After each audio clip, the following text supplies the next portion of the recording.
Good evening, everyone. Blessed be. It's your sister Shia, the Her Story Ann, here to read to you again the Great Cosmic Mother, Rediscovering the Religion of Earth, another Sister for Sister story time session. This chapter that I will be reading from today is called Goddess of the Witches.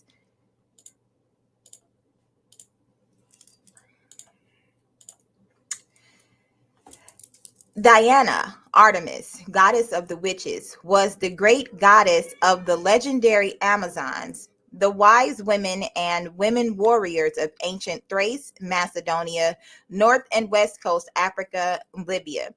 She was the queen of heaven, the pure huntress of the moon, and the protectress of wild animals.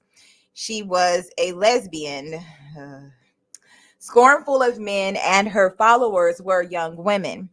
No man could enter her temple. As the moon, she rides the clouds, very cool, untouched by man, filling the nights with psychic brilliance.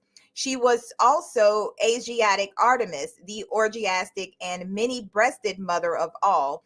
In this form, she was honored at the Temple of Artemis at Ephesus, built by Amazons, and considered one of the wonders of the ancient world.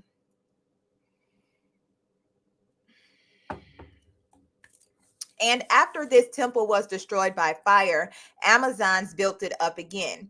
In her third form, she was Hecate, dark goddess of the night sky, giver of plagues and sudden death. Hecate worshipped at midnight at the crossroads. All these paradoxical aspects were hers, as the moon has changing faces. Diana, the virgin huntress, untouched by men, was also the goddess of childbirth. Legendarily, Diana was born of her mother without pain, and she taught women the techniques of painless childbirth. She was a midwife. Her cult in major Bronze Age centers throughout the Mediterranean at Marcellus, Syracuse, and Ephesus. Her temple at Ephesus was built by Amazons circa 900 BC. After destruction by fire, it was rebuilt by another generation of women warriors. This temple was in the beehive shape. And at this beehive temple, Dianic rites were conducted by melissal priestesses, worker bees, and self-castrated Essene priests or drones. Here was the famous image of Black Diana. A small shrine on her head, the Diopet, contained a magic stone, possibly a very old Neolithic implement. This statue was smashed to pieces in 400 by a Christian who boasted that he had finally torn down the demon Diana.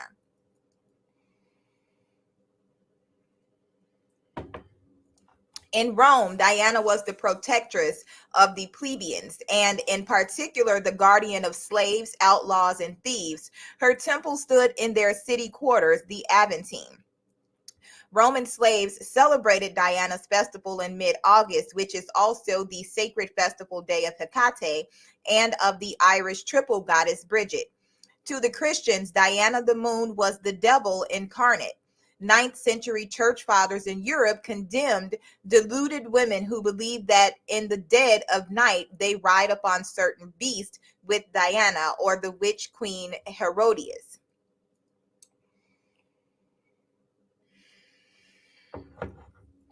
and fly through the sky among multitudes of women. Long into the Renaissance, she was imaged as a terrible demon. Christians sometimes called the devil Lucifer. Lucifer, the light bringer, was in early legend Diana's twin brother, the morning star. The morning star, also the evening star, is Venus, which, along with the moon, was observed with very accurate calculations by ancient astronomers worldwide. To the Aztecs, it was Quetzalcoatl. To the Mayans, Coculcan. To the Sumerians and Babylonians, it was Inanna Ishtar. Whenever Christians encountered astrological observations and texts on Venus and the moon, they saw only devil worship. Hence, they destroyed library after library containing ancient wisdom and knowledge, including the Mayan astronomical library at Mani, as well as the Library of Alexandria. Mayan astronomical knowledge was probably the most advanced in the ancient world. They invented the zero long before the Arabs did. In 1552, the Spanish friar Diego de Landa, confronting all these texts containing Mayan intellectual brilliance as well as spiritual data, stated that they contained nothing in which there was not to be seen superstitions and lies of the devil, and so we burned them all. Early Christian smashing of Dianic cults in the Mediterranean, as well as later church persecutions of witches in Rome, must be seen in this global context. Wherever Christians saw knowledge, herbal, medicinal, astronomical, symbolical, they saw demonism and moved to destroy it. The witch persecutions were not simply aimed at devil worshippers, but an ancient human knowledge of the world. Another group of Amazons and witch women was centered around what is now Morocco in Northwest Africa. They called their moon huntress goddess Anata or Anatha, a name related to the Egyptian goddess Neith and the Greek Athene. The Amazon tribes in this area were called Gorgons. One of their queens was named Medusa, and their warrior goddess Anatha wore the original legendary Aegis, a goatskin chastity tunic, along with a Gorgon mask and a leather pouch containing a sacred serpent.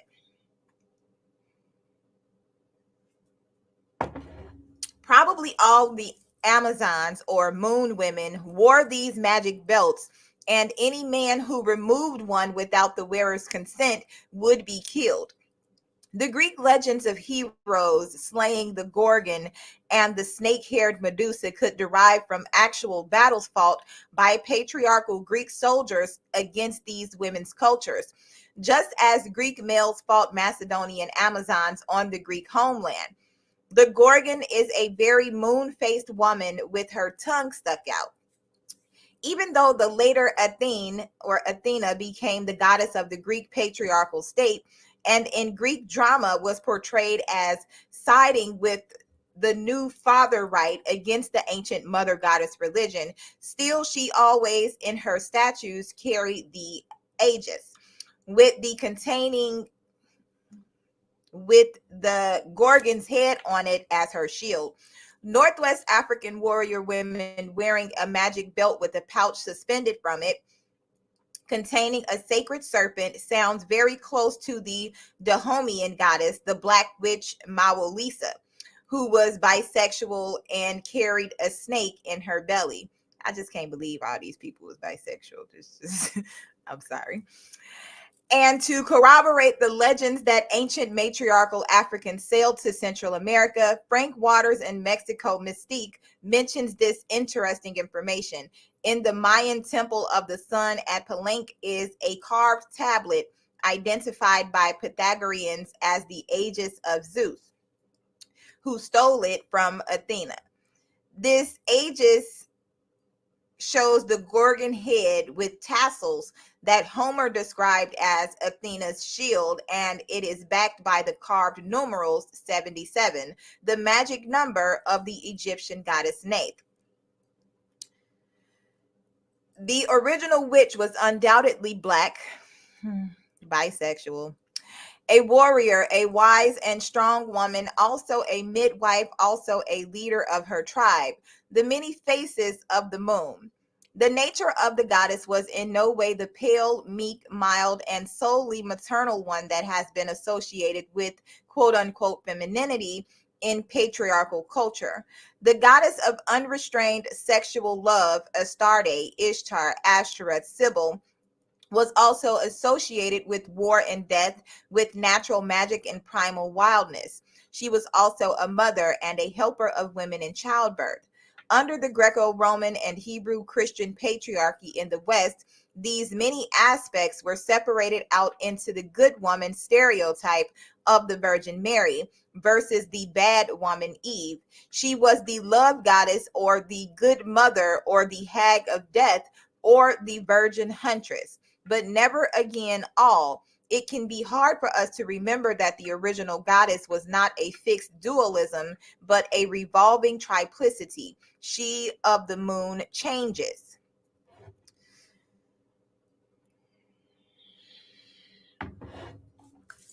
Whether she is seen as the benevolent mother of all living, or the goddess of bloody battle, or the death goddess, or the prophetic witch, the attitude toward life in matriarchal society remains the same.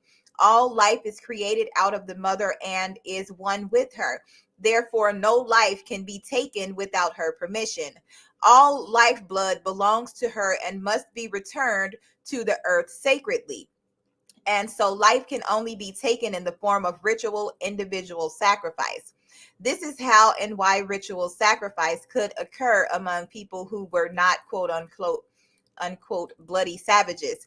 They did not kill either at a logically rationalized distance by machine. Ritual death happened up close by a living, bloody, and responsible hand. I don't agree with that. When the biblical Hebrews opposed ritual human sacrifice, they were on the right evolutionary track. Human beings needed to go beyond that. But to replace ritual, individual human sacrifice was met with mass random slaughter by mechanized weaponry in the ideological name of quote unquote holy war or modern political war was no advance. At least the ancient ritualists knew what they were doing and took responsibility for each kill. Every human is born from a woman, and so in a society ruled by the council of older women meeting at night in the moonlight after the day's work was done, it was not possible to see human beings in terms of statistics and ideological units as so much raw material to be used and manipulated, as is the case in patriarchal societies. Sacrifice was voluntary and service was seen as mutual.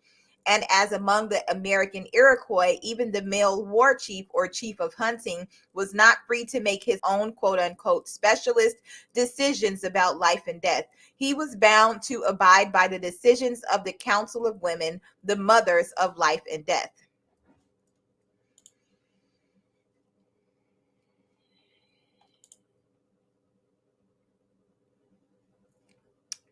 Crete and the Bronze Age. Crete was the last full flowering of matriarchal culture. We are taught that Western civilization begins with Greece, but in fact, the imagination of the Greeks came from Crete. All Greek religious ritual, all Greek mythology was of Cretan Mycenaean origin. Rites performed at Eleusis in utter secrecy were in earlier Crete celebrated in sacred groves. The ecstasy cult of Dionysus originated in Crete. It was the cult of the great goddess, Lady of the Beast, surrounded by her wild dancing women. Later, as Bacchantes, these ivy-chewing women performed the death and resurrection ritual of her son, Dionysus Bacchus. Most of the later famous Greek goddesses originated in Crete. In fact, the whole progress of classic Greek mythology involved breaking down the one original Greek goddess, the original great goddess, into her many aspects and stereotyping these into the partial goddesses that we have come to know. Aphrodite, the love goddess; Athena, the goddess of wisdom; Demeter, the mother; Persephone, the daughter; Artemis, the virgin huntress; Hecate, the death crone. In these partial forms, the goddesses were often set at war with each other, as in the Trojan legend when Paris was asked to choose which one of three, Hera, Athena, or Aphrodite, was most beautiful. His choice precipitated a war. This story is a paradigm of how the Greek male mind in the rising patriarchy played with women and with the ancient goddess, breaking her into fragments and then setting the fragments against each other in jealous bickering. Greek mythology is full of this intellectual game, revealing the detachment of the Greek mind from what had once been sacred. Under the original great mother religion, this fragmentation could not happen, for each different face of the goddess was recognized as an aspect of the one being. The great goddess of Crete is familiar. Statues show her standing in a flounced skirt with bare breast, ecstatic, holding up coiling snakes in both hands. She was worshipped among early agricultural peoples of the Mediterranean region and Southwest Asia. In Northwest Coast Africa, she was called Ngame. Her cult was perhaps carried to Crete in ancient times by Anatolian settlers from the Asiatic mainland, or it might have originated in Africa or in Thrace. The wonderful flounced skirt was worn by both the Maltese and Sumerian goddess. The Cretan goddess is one with the Ephesian Artemis, the many-breasted, with Ishtar of Babylon, with the triple goddess Morrigan of Ireland, with Mawalisa, the black witch carrying the snake in her belly, with the great mother of the Paleolithic caves. She almost always appeared with serpents, with bare breasts, and with the moon. She was the first god, always one. The great goddess kept her supremacy throughout the Mediterranean, the Aegean, Turkey, and the Near East, Northwest Africa, and Europe through Neolithic times until the very end, the Bronze Age in changing forms. She survived into the rise of high civilization in Crete when a form of class society developed based on a palace culture of advanced technology, but still patterned on the matrilinear family. There are no figures of male gods in all of Cretan culture, even into the predominantly patriarchal, warring, and priest ridden world of the Bronze Age. The Cretans, unlike most of their contemporaries, had no temple or temple figures. Their sanctuaries were in the countryside. They worshipped among sacred trees. And even as they celebrated the birth of the young male god Dionysus in the birth cave, he was always known as the son of the Great Mother.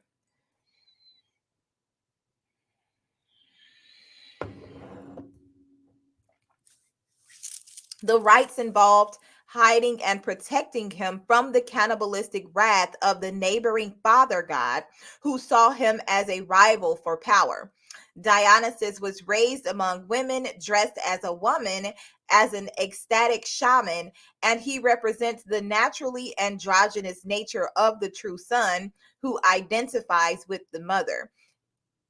As G. Rachel Levi wrote, the Cretans developed a religion unusually detached from formal bonds, but emotionally binding in its constant endeavor to establish communion with the elemental powers. Perhaps this was the reason why they never built temples, but performed their rites through the most splendid epochs of their material achievement on mountain peaks and caves, in household chapels and rustic shrines.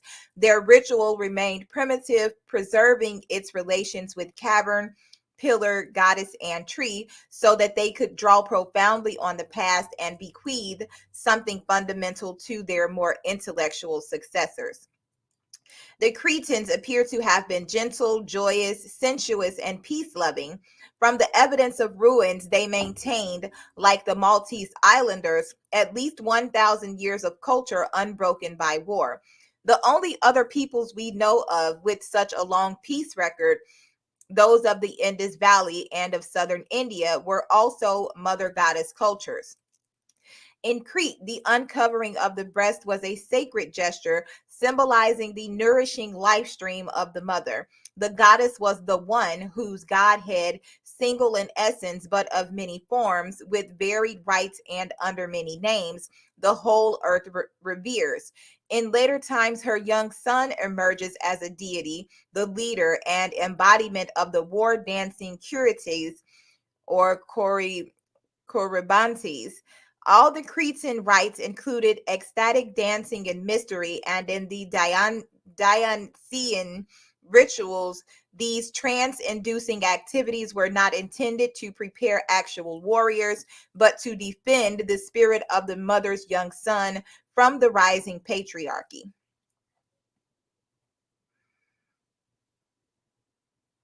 Seems like for some reason they want to keep trying to make everybody bisexual.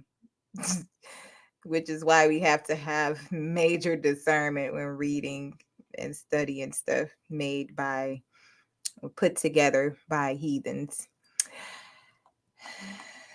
Photo op is the Cretan goddess, 1982. At first, the Indo-European sky god Zeus was identified with the young Cretan god. Zeus was introduced into Greek Mycenaean mythology by nomadic pastoral invaders from the north, called Aryans by some historians. They could have come from the Russian steppes. Among Greeks, Zeus was first seen as a serpent god, a consort of the goddess and manifestation of her power. In reliefs and seals, he was imaged as a serpent. When the young Zeus Dionysus was born and concealed in a Cretan cave on Mount Ida, the holy rite of the new birth involved all the people in celebration.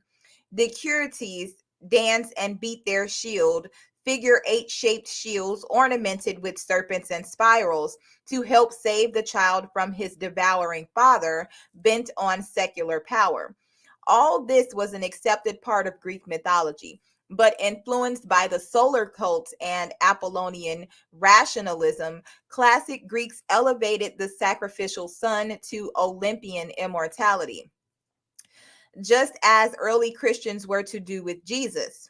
Eventually, the story of Zeus's birth and death in a Cretan cave as the son of the Great Mother was denied as hearsay by the Greeks. There is a striking difference between the colorfully flowing and curving wall paintings and pottery ornaments of the Cretans and those of the Bronze Age Babylonian palaces and huge temples, all bearing angular, rigid, and aggressive scenes of warfare, enslavement, and the hunt. These Babylonian architectures were setting a new patriarchal standard the world was soon to follow. But whatever is gracious and beautiful in Greek art derived not from patriarchal style, but from the early Cretans. At the service of the Great Mother of Mount Cithaeron on Crete, the whole of creation was believed to stir, live, and dance. The Great Mother's mountain flame was kept alive by nymphs in torchlight dances and winding mountain processions. There was a ritual feast of raw flesh and a long magical sleep of initiation in the cave, a visionary trance and rebirth. Funerary rites expressed the concept of rebirth through the mother. Blood sacrifice of the bull was performed by priestesses with the ceremonial labrys. The palaces contained pillar crypts where offerings were made, and the pillar as a symbol of the goddess was anointed with perfumed oils. In the low, dimly lit throne room of Knossos were stone basins, and the throne was flanked by griffin murals.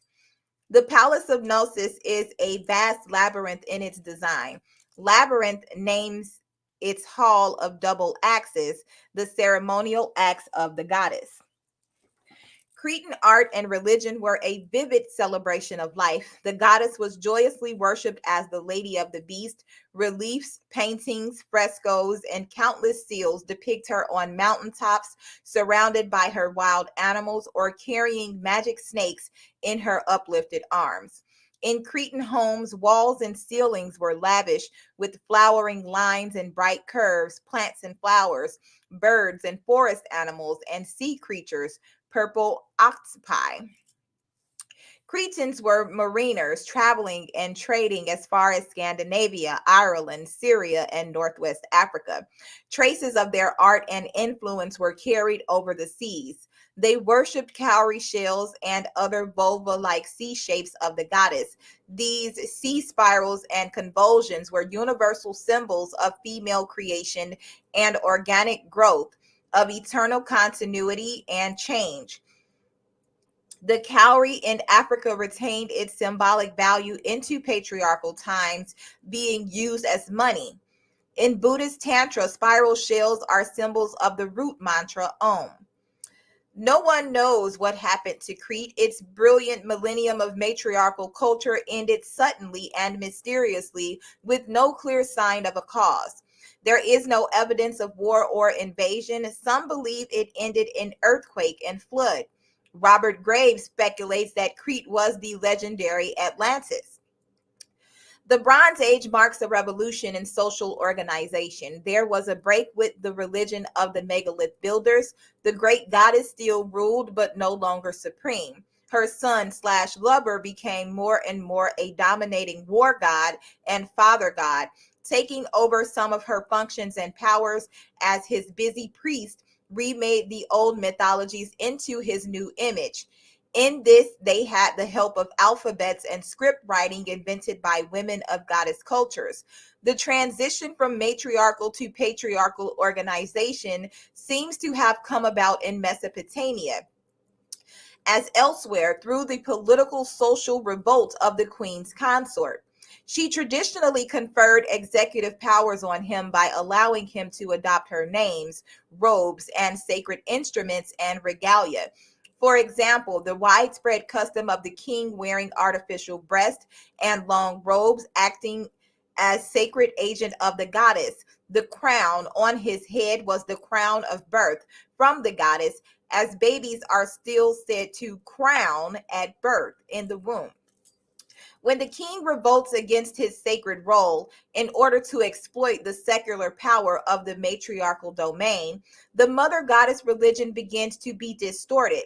We see the rise of the father god as secular male usurpation of social, political, and economic power, as well as a rewriting of all the old mythologies. With the delay of matriarchal cultures, the mystery rights lost their pristine significance as female participation in a female universe. The relation of women worshippers to the young male god, grown from the goddess's infant son to an adolescent to a war god, changes. The relation of son to mother becomes misconstrued as that of a lover to a bride than a dominating lord to a servant. And the wild women dance companions of the androgynous Dionysus are legalized into submission, becoming weak and fawning followers of a macho warrior godhead or a crucified Christ who denies his mother. There was an era before the patriarchal revolution took effect when women and men cooperated in equality, producing and creating and worshiping together. The son of the mother was her mature lover and mate. Wherever the worship of the great mother occurred, ritual emphasis was on the sacredness of life. Sexual union fuses the separate emanations of the divine, and so sexual rites, worship, and ceremonial union, not to be confused with fertility rites, were a part of her mysteries everywhere. The hierogamos, sacred marriage between a high priestess representing the goddess and the sacrificial year king, later permanent king, is, however, no older than circa 6500 BC to our knowledge. But the idea of a sacred mating between new initiates and the ritual priestess or priest still lives among some witches.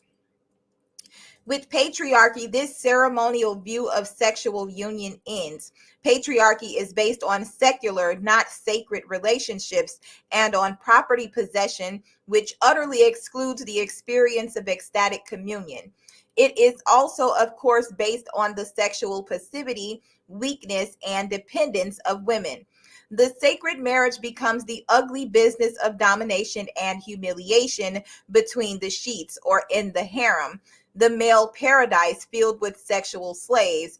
And now the sacred relation of mother-child is closed indoors, psychologized, and publicly diminished as the child comes to be viewed, like the wife, as part of the father's property, neither having social, economic, or political rights except through him.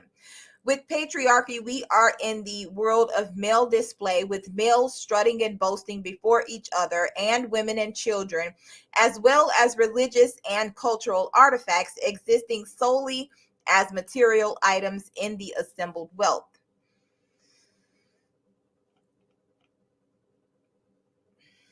Tantra and the world of the spine.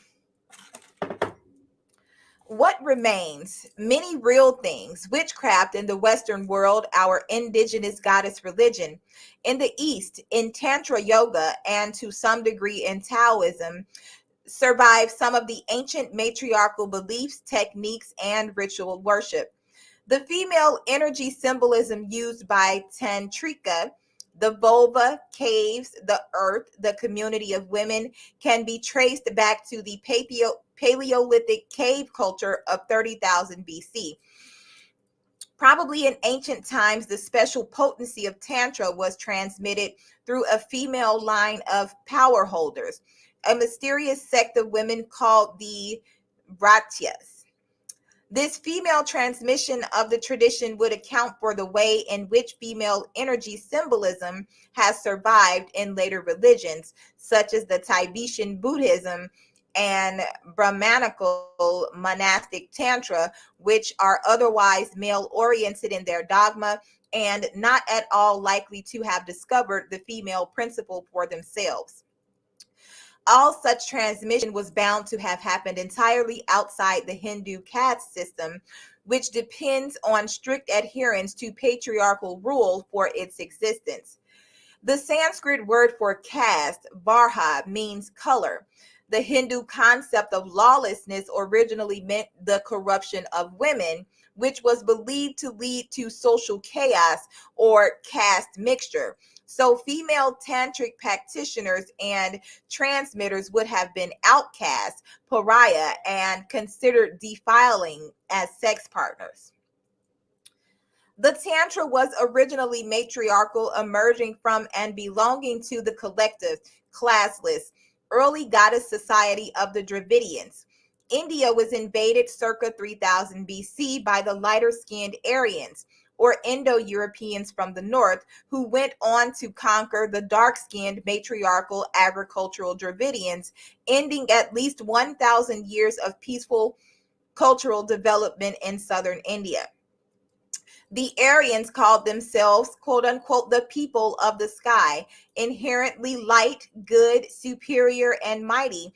And the dark-skinned Dravids they called the people of the earth and of the serpent, or inherently dark, evil, weak, inferior, etc. Danu, or Diti, the great goddess of the non-Aryan Dravids, was the cow goddess of India.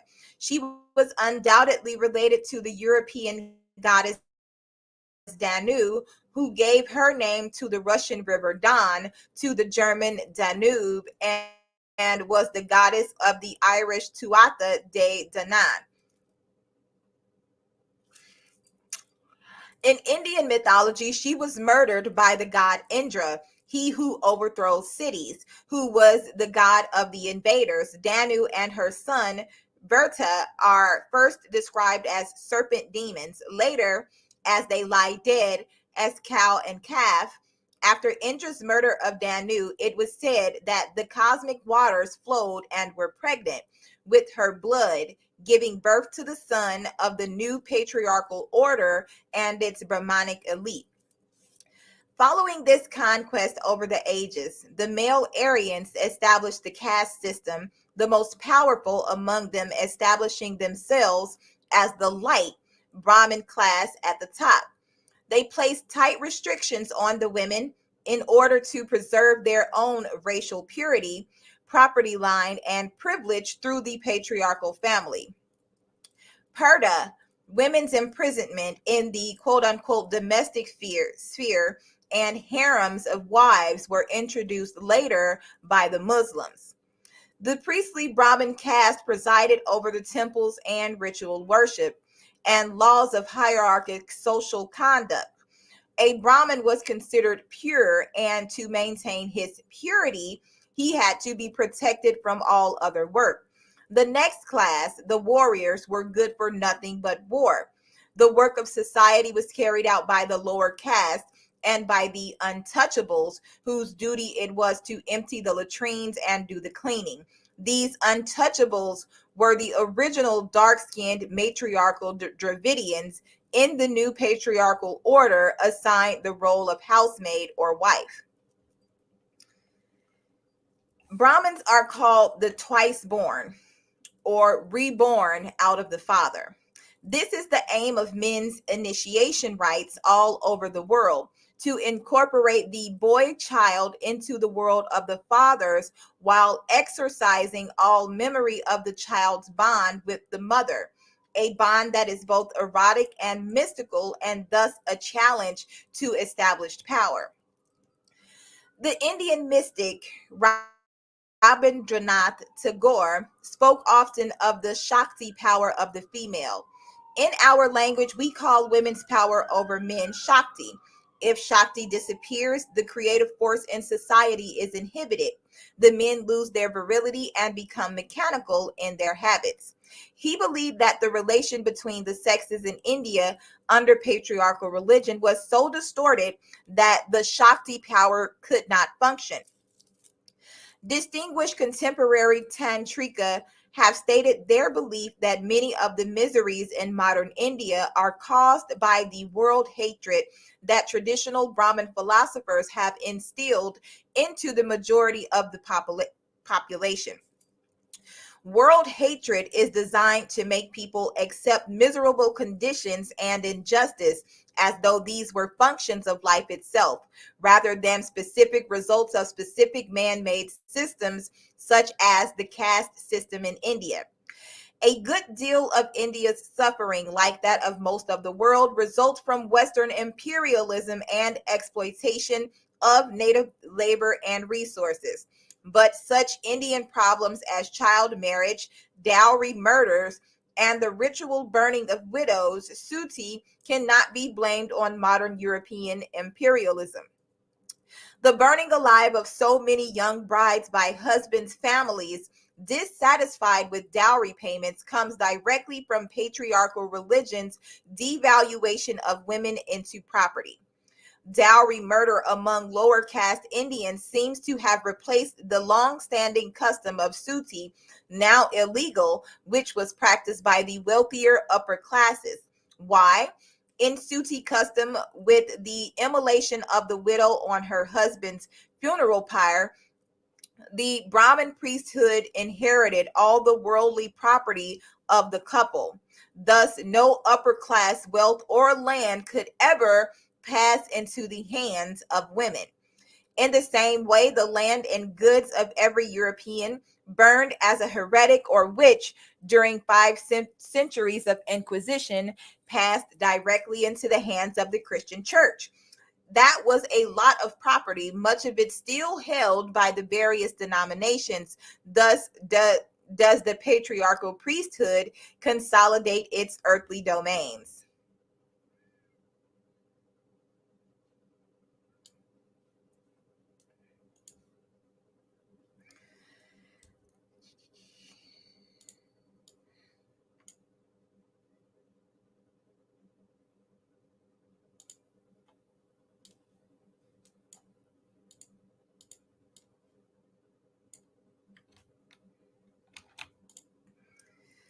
Living traces of the ancient Aboriginal matriarchal people can still be found in India. The Purja of the South still do not farm the soil, but only burn wood and sow in the ashes. Purja women wear no veils and remain proud, sexually free, and strong. The matriarchal Nayar people of Kerala in southern India enjoy high culture, no poverty, no prostitution. They practice gift exchange economy and are noted for their highly educated and active women. The Indian women's art of yogic massage practiced on babes from 1 month and small children originated in Kerala. It has been handed down through generations of women. In this massage, the left hand is dynamic energy, the right hand is static energy. The exercises require great strength and sensitivity. The women's hands joined with controlled breathing, communicating intelligence, dignity, freedom, power, and tenderness. A cosmic dance emerging from the rhythmic movement, a silent dialogue of love and union between mother and child, is designed to open the child's joints and release the sensuous power of life. This is done by all animal mothers. In fact, when they lick their newborn intensely immediately after birth. The sexual misers and misogynists of Buddhism, practicing a secret and dangerous self-indulgence in the form of spiritual nihilism, leading to institutionalized sadism, neglect, and hatred of their fellow creatures, are very similar to the patriarchal monastic Christian world of the European Middle Ages. Both terrible worldviews show the fallacy involved in any assertion of the nature of being, Brahma or Christ God, which fails to take into account, first of all, that which is and its relation to human life. The nihilistic incapacity to say yes instead of no comes from the incapacity to recognize the female principle at the source of being. The Tantrika, on the other hand, teach that pleasure, vision, and ecstasy should be cultivated and used by all, not suppressed and damned, not hoarded for the corrupt thrills of the few. Tantra proclaims that all things, the crimes and pains, as well as the joys and benefits of life, are the active play of the female creative principle, the goddess of many forms, sexually penetrated by an invisible, indescribable, seminal male. The Tantrika used prolonged acts of ecstatic meditation in sexual union with a partner. They use liturgies, mantras, inner visualizations, yogic postures, and manipulation of the joined female and male energies. The goddess is perceived as the energy which makes real the outer and inner worlds, the complementary images of object and subject, spinning them out from the steel center as a spider spins a web from her body into the open space of being. In tantric thought, creation is time, the goddess in her function as measurer. Maya, men's moon, weaves the substance of events in time just as she does in space. Time is the field of the goddess's play. While manifest in form, she is also potential energy, the yet unrealized. In this sense, she is void, the void, because that contains everything specific cannot be in itself specific. Yet this voidness is not the Brahmanic abstraction of being, which is presented as somehow superior to immersion of life. Brahmins preach that psychic lunar body is to be transcended, that all formal consciousness. Hey, don't eat those. That's for the chili. You got some other crackers in there. No, he just made me lose my place. Okay. Yet this voidness is not the Brahmanic abstraction of being, which is presented as somehow superior to immersion in life.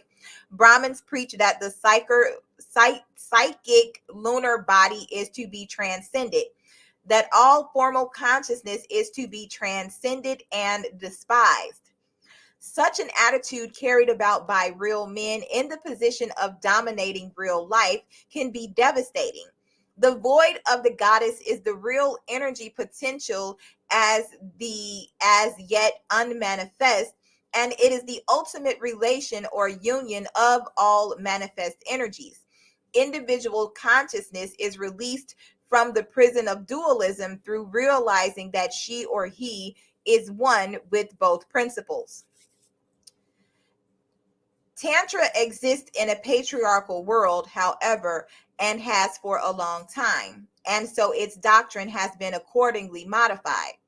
Today, it believes that the ultimate steel center is not the yoni of the female, but the self-originated lingam or male seed.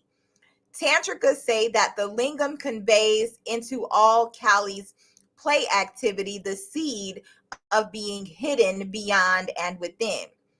Originally, though, there is no doubt that the steel center of the universal spiral is, as it always was, the female yoni, the womb tomb of the Great Mother. And there is no doubt that the origin of energy is the spiraling Kundalini serpent who lives in the human spine, the sexual energy that powers flight. Many Westerners have turned to India for the study of Tantra and the Kundalini power because here the ancient techniques have been most completely retained. Was there ever anything like them in the West, indigenous to Western people? The answer is yes, because the same goddess ruled all. The Dravidian Danu was the Irish Danu. The Indian Kali was the Irish Kaliate. Both portrayed sitting in the lotus posture, as William Irwin Thomas points out. The religion of the Upper Paleolithic is not simply the parochial superstitions of one tribe. It is the first universal religion, and its universality as an iconic system based upon the mysteries of menstruation and a lunar calendar cuts across cultures with different languages or toolkits. It is a universal religion whose range of influence, even in the Upper Perigordian, extends from Spain to Central Asia. By the time of the Neolithic, it had diffused throughout Africa and Eurasia.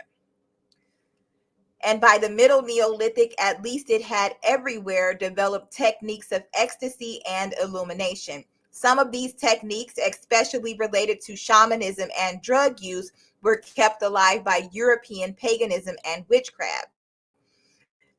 Others can be reconstructed and revived through study of Kundalini yoga and tantric techniques, while remaining dubious of the patriarchal doctrines that have accumulated around them. The ancient holism must be reconstructed in our own minds, by our own minds, helped by historic knowledge and imagination. Goddess of the Mound, Magical Fairy Queen, 1980. Remember, the snake and bird goddess worshipped as early as 6500 BC throughout southeastern and central Europe to the later patriarchal Indo-European pastoral nomads. The earth was the receptive great mother corresponding to their active sky father, but the Neolithic agricultural matriarchal people had created the original maternal image composed of both water and air divinities as well as earth. The snake and bird goddess, a three-part totality. Who was she? She was the three-part human brain. She was the world tree, the spine, with the snake and the bird as the lower and upper symbols. Where they appear, it is understood that the arousal of Kundalini up the spine through the chakras connects them. In Mediterranean and European imagery, the divine child or green child was the reborn energy created in this mystic magical process. This reborn energy was imaged as the cub of the wild bear mother, the baby snake or baby bird of the snake and bird goddess. The green child, reborn psychic energy, was not reared by the earth mother, but by the wild goddess Artemis.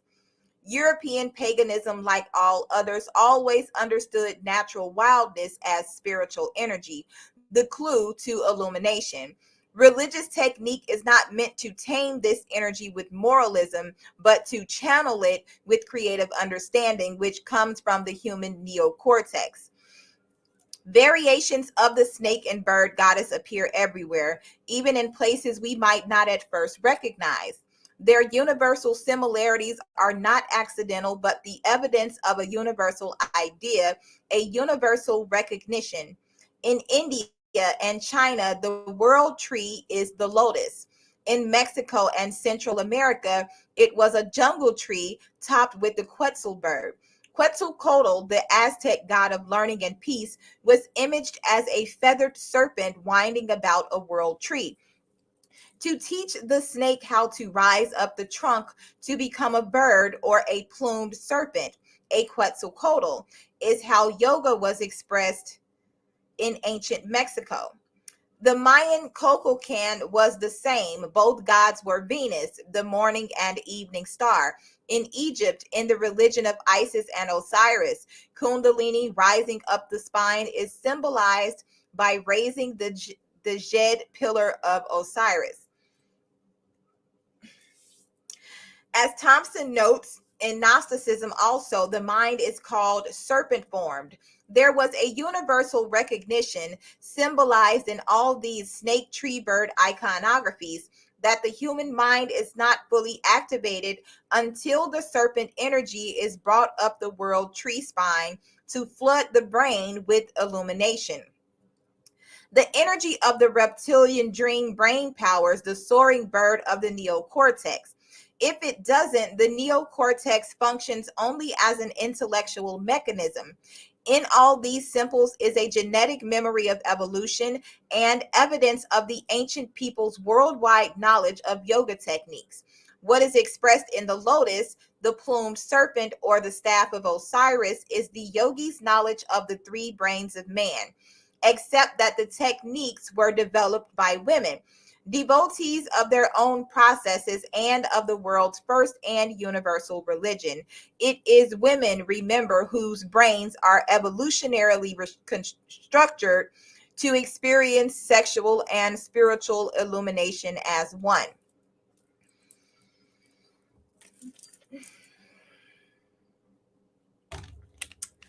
This is what the snake and bird goddess meant, symbolized, and the Thracian Maenads and all other legendary schools of priestesses in service to the goddess were guardians of these original yogic shamanic techniques. In pagan Scandinavia, shamanism, called Sed, was originally practiced by the priestesses of Freya, and they wore magic bird costumes belonging to her.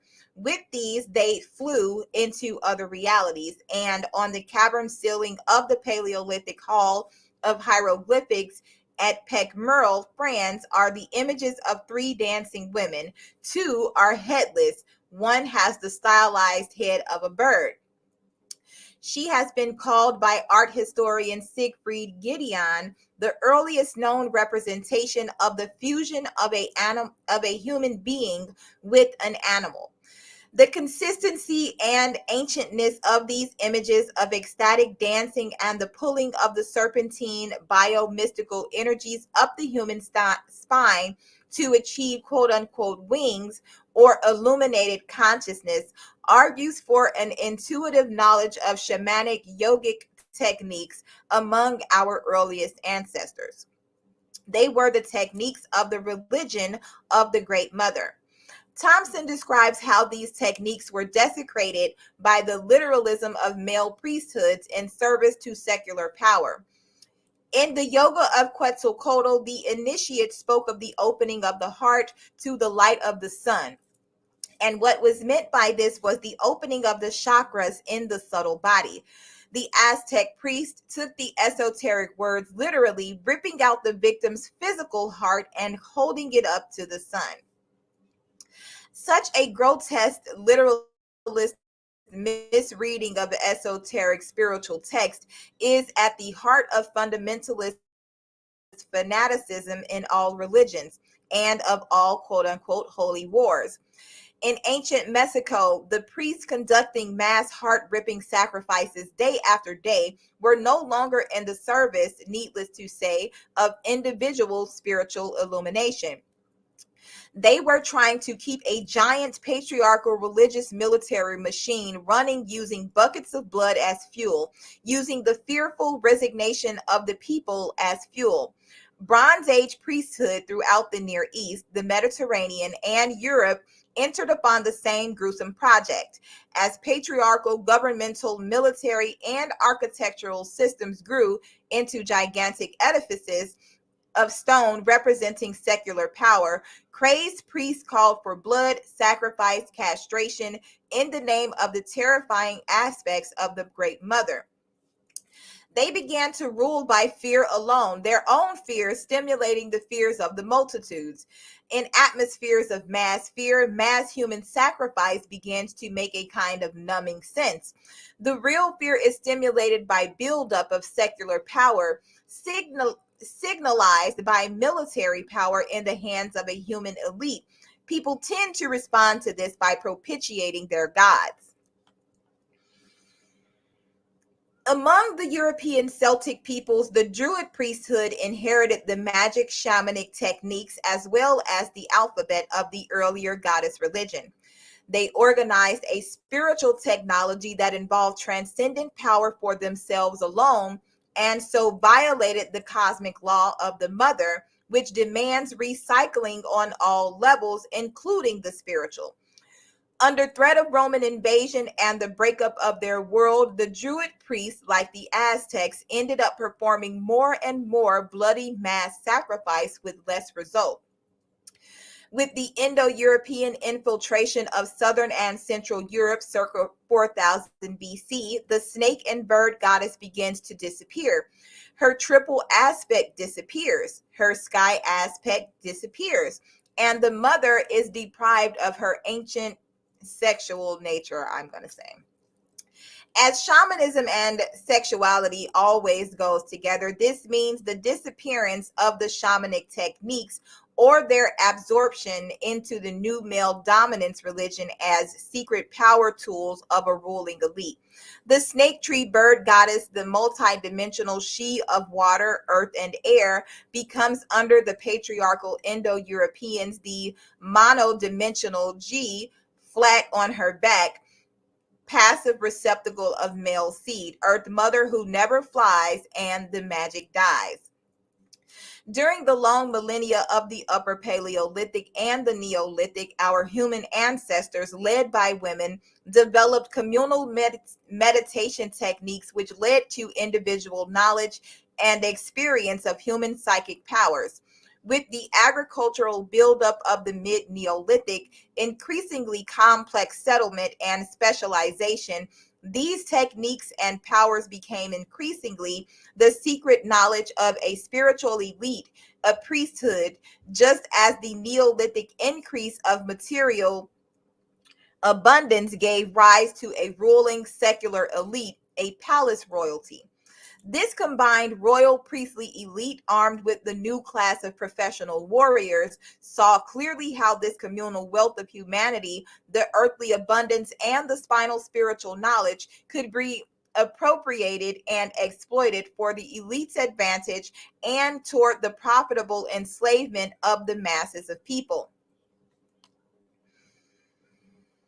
The Bronze Age represents this elite co-optation of communal female invention by the male few in power. Royalty, priests, warriors, and other specialists took the life technologies, arts, symbols, yogic, shamanic techniques, and total agricultural wealth developed by the female collective by thousands of generations of human cooperation in exploration and absorbed them into the new patriarchal class system, with the king and priest on top, guarded by the professional warriors who began systematically to visit the wrath of God, or the religion of plunder, rape, and conquest on the masses of newly disinherited and powerless common people, those who had once lived quite happily together in common. War was declared on the human body with the emergence of patriarchal warrior societies in the Bronze Age. War was declared on the human body by declaring war on the female body, on the reproductive bodies of women, on the fertile body of Mother Earth, on the body of knowledge and techniques accumulated by women over the generations. Just as universal legends tell of males banding together to steal fire from the women who collectively discovered its magic uses, just as Pythagoras stole Maenad, trance knowledge of rhythm and mathematical signs, to invent an objective number system used as a quote-unquote logical weapon against ancient female holism.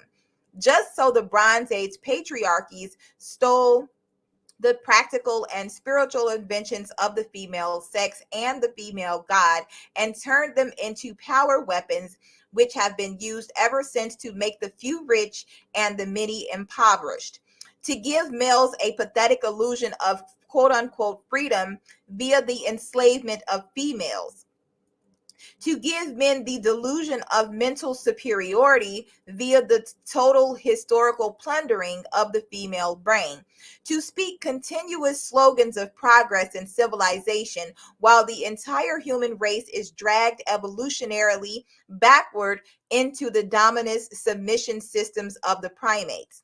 The magic, sexual, spiritual techniques of the snake and bird goddess still remain on earth in trances, even though she is forgotten. Even the co-opted goddess Athena of classical Greece, though proclaimed motherless and reborn from the forehead of Zeus the father, still wore the magic bird wings and the sacred snake coils of ancient matriarchy, even though we no longer know what they mean.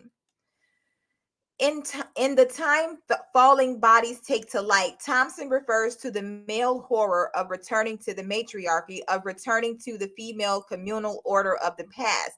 No matter how bad things get in the modern world and how much worse can they get, men and women are still conditioned by all patriarchal, political, religious, economic, and cultural institutions to believe that humanity is much better off now than we ever were in the dark, inchoate, and anonymous red female past. The Christian essayist and novelist C.S. Lewis has defined this male nightmare in fastidious words. You might add that in the hive and in the anthill, we see fully realized the two things that some of us most dread for our own species: the dominance of the female and the dominance of the collectivity. Forgetting, of course, that the hive makes honey and that female collective once made the world.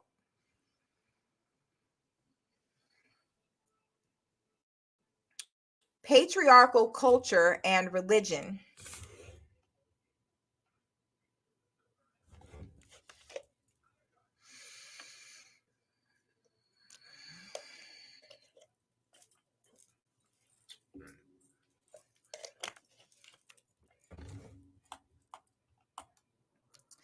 God as Father. If God is the mother of the universe, then the creation is of the same substance as her. It is of her as the child is of its mother's substance. And this means that the whole creation is divine and divinely related. We should have imagined life as created in the birth pain of God the Mother. Then we would understand that, we would know that our life's rhythm beats from her great heart torn with agony of love and birth. Then we should understand why we, her children, have inherited pain, and we would feel that death meant a reunion with her, a passing back into her substance, the blood of her blood again, peace of her peace. Human females and males are not equal genetic parents. The female X chromosome is 3 to 4 times longer than the male Y chromosome. It carries the overwhelming preponderance of critical genetic information unrelated to sex needed to create a human being. Further, while only half the population has a Y chromosome, all of us, female and male, contain an X. It is our primary genetic bond as a species. The female egg, even before it mates with a sperm, generates an electric field that becomes the shaping energy of the embryo as it develops into an independent being. The mother field is both the biological environment and the shaper of form within the environment. These biological facts are also experienced as spiritual facts. But when the cult of the male god was established, there must have been difficulty in explaining how he could be the giver of life to all creation, since the man, unlike the woman, cannot produce from his body either the child or the food for the child. The whole attitude of humans towards the god had to be altered, violently altered. There could not be that same vital biological and magical link, the I thou, between the child and the father as there is between the child and its mother, two beings evolving in and from the same body, the same rhythms, the same dreams. From the religious point of view, this means the loss between the human and the divine of direct, continuous, physical, emotional, spiritual relationship. Oneness is dualized. The self is isolated within, and the rest of the universe, including God, is displaced and objectified without. The evolutionary protoplasmic connection between the experienced self and the all is broken, and the new relation becomes I, the other, or worse, I, it. The Father is not of the same all-containing, all-infusing, shaping, and nourishing substance, and so the relation between humans and the Father God becomes abstract and alienated, distant and moralistic.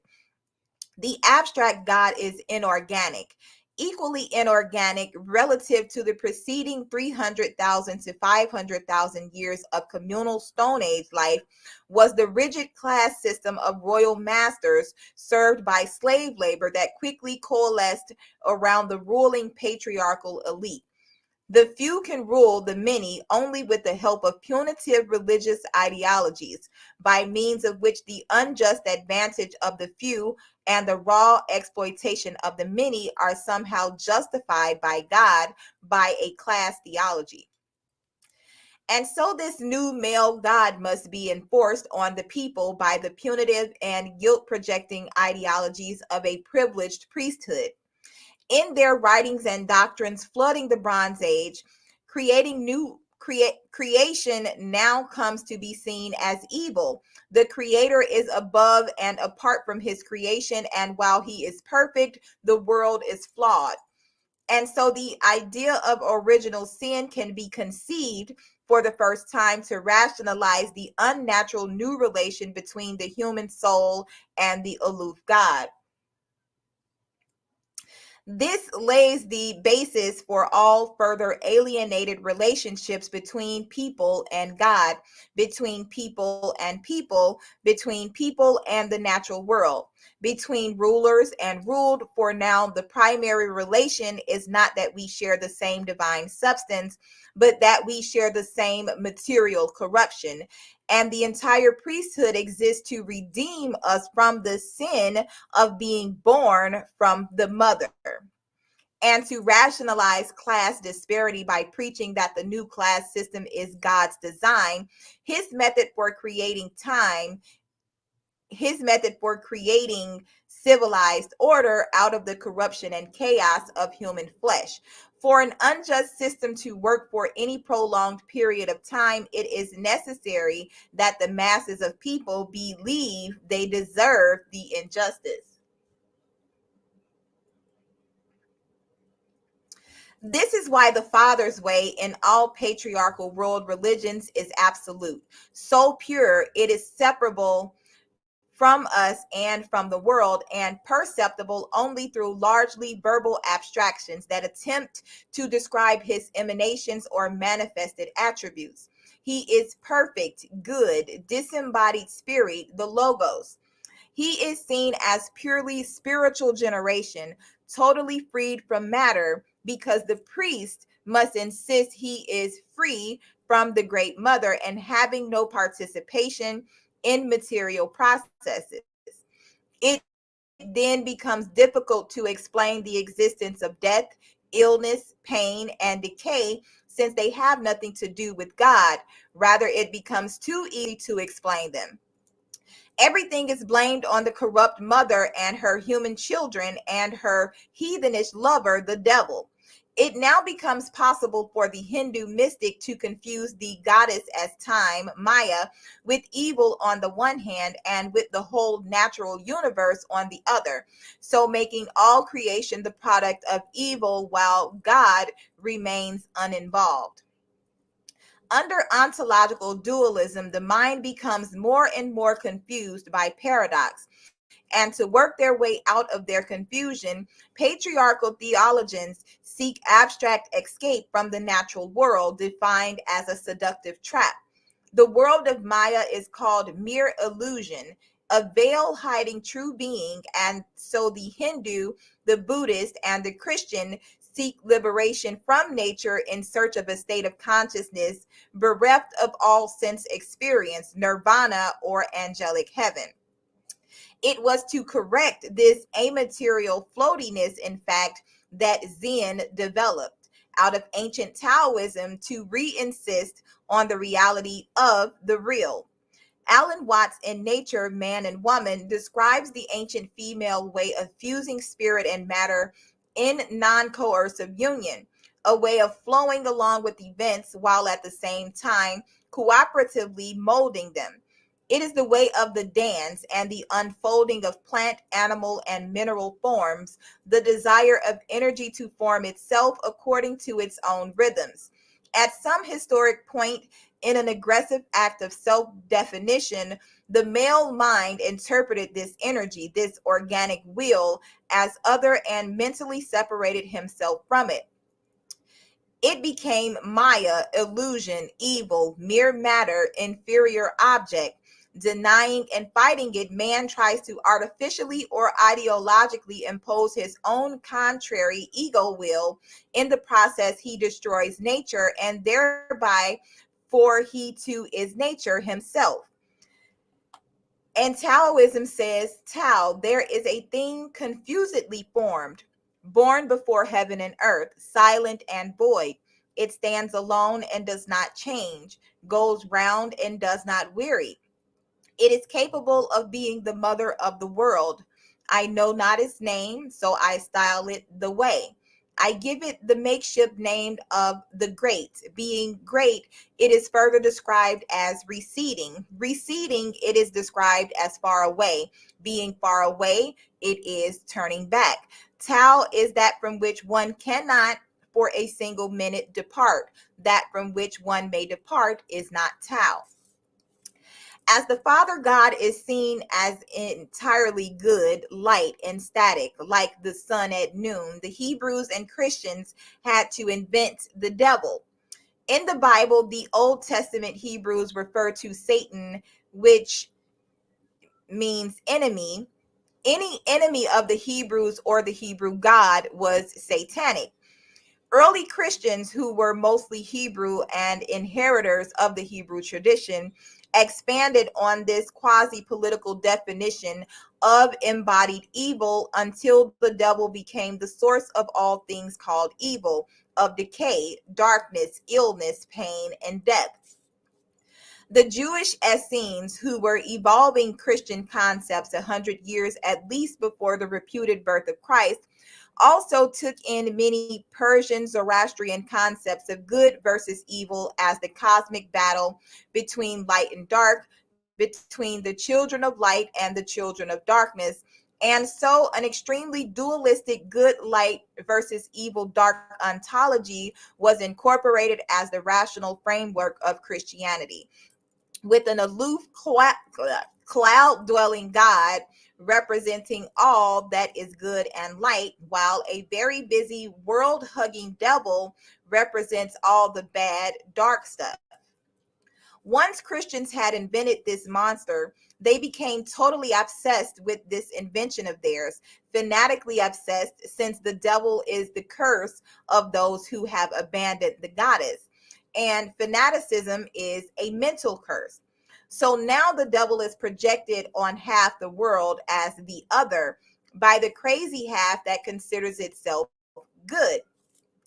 Islam inherited the same biblical tendency toward dualism and devil projection and has historically elaborated on it also. Under these religious systems, half of life is seen as the enemy of life and is no longer experienced as an inherent and organic part of the life process. In patriarchy, the mater character of the symbol material is devalued. Matter is no longer revered as the foundation substance of the world of growth and experience. Matter is no longer intuited as an evolutionary phenomenon, as a form of spirit energy, as the potentia of consciousness. Matter is now the stupid, dark female, despised as something of inferior value, in contrast with the male ideal. In Muslim and Christian doctrine, matter has become inert, wholly negative, demonized, and hostile to spirit. It is the female world, as opposed to the divine spirit heaven, that males are born to inherit. With the Industrial Revolution, however, and the rise of science as the dominant patriarchal religion of mind technology, an ironic crossover occurred. Without canceling out the earlier negative associations, materialism becomes the dominant and manly ideology, while spirituality is consigned to an increasingly ethereal, irrelevant, and peripheral sphere of being, the afterworld or feminine vapors. But still, matter is viewed as dumb and inert. Materialism does not glory in matter, but in the male's ability to manipulate it. The new materialism is machine worship and product worship, not the vital and ecstatic celebration of spirit matter that characterized the goddess religion. The current thrust of materialism is to escape the Earth's orbit, to flee the knowledge and the problems of our messy, bloody, hungry, and waste producing bodily origins, to dwell on wholly sterile and man made stations, static in space, where the astronaut, the modern priest of the techno-phallic religion, realizes his ancient dream to utterly escape the earthly processes the rest of us remain wallowing in. In the patriarchal heaven of the Hebrew Kabbalah, the world tree lost its paradox. It began to be pictured as one-sided, with its roots above in the sky only. The earth side of the process of life of illumination is utterly negated. Not there, interestingly enough, according to Mircea Eliade in his study of shamanism. Modern day male shamans worldwide rarely undertake the journey to the underworld common in old times. They have come to fear and avoid the realms of the living dead, of magic darkness and necessary worms as the domain of the Dark Mother. They eschew it. Instead, they concentrate on the journey to the sky, which involves considerable prestige for the shaman, being a trip into the home of the celestial patriarch, the big clean father in the sky. Anti-earth, anti-natural symbolism is distinctly related to religious dualism.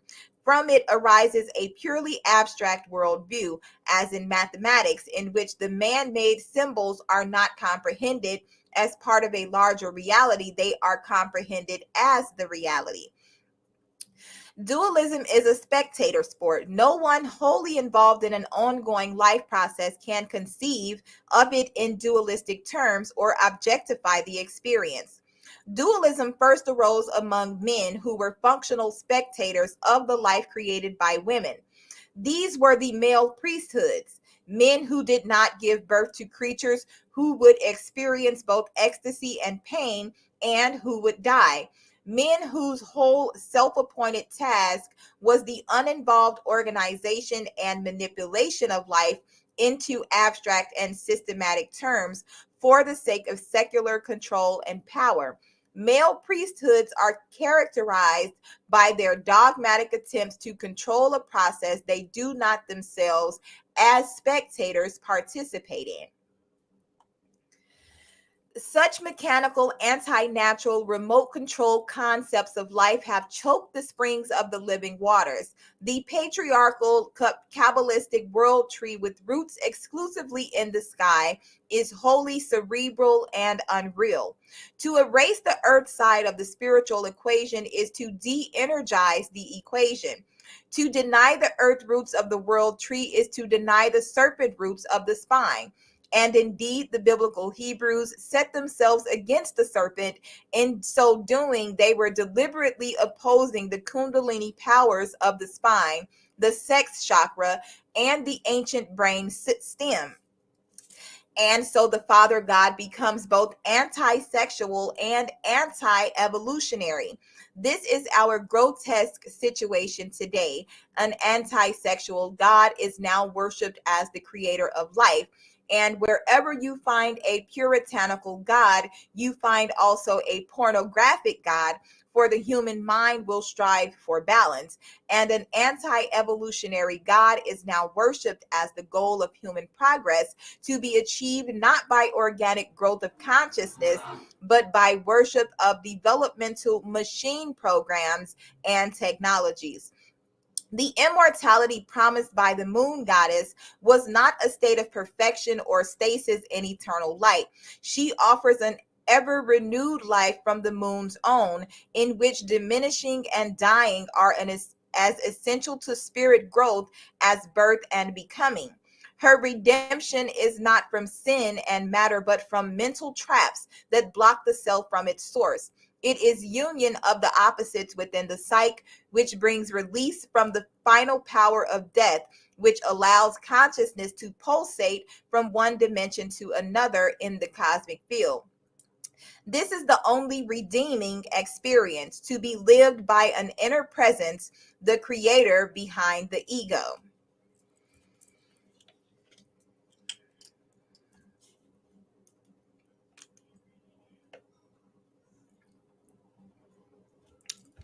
The Olympian male.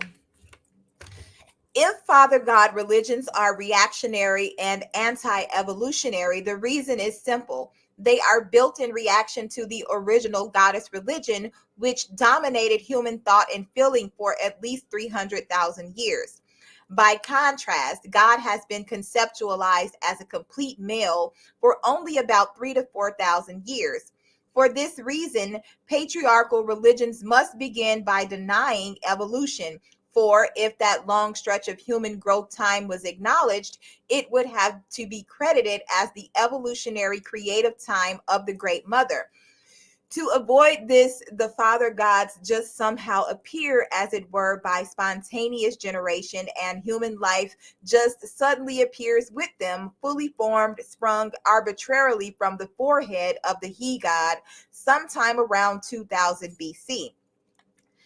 The characteristic of an Olympian god, patriarchal, in contrast to a mystery god, matriarchal, is that the Olympian's form is rigidly fixed and always human. He has lost his animal forms and his magical ability to transmute from one energy shape to another. He has lost his alchemical properties. The Olympian is idealized, rationalized, aloof, deathless, and so ultimately he seems too geometric to move us. All poets have had trouble making him interesting because he isn't. The Olympian does not evolve, he apotheosizes to the blare of trumpets. This means he is not born from woman or earth or matter, but from his own absolute will. He represents a static perfection in human form, incapable of transformation or ecstatic change. As a god, he is an intellectual concept, and so the energy exchange between all creatures and their magically shape changing deity is lost. The mystical evolutionary power connection is broken. God becomes mere idea and his world mere mechanism. In earlier Greek myth, the fool sun was still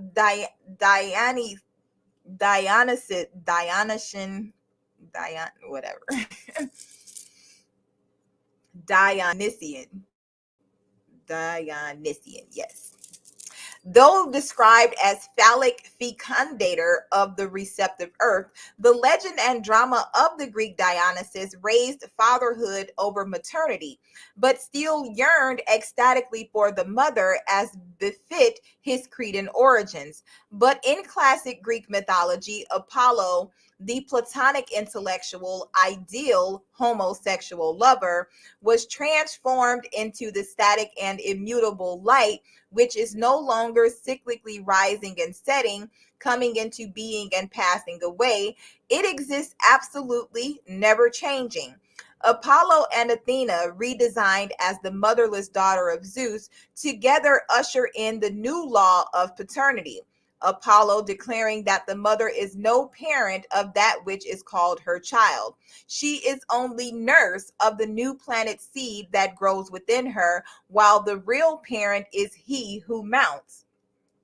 Apollo freed himself from the bond with women, and so he is called immune from the night of death, which still and always confronts the all too human, phallic, and ecstatic Dionysus.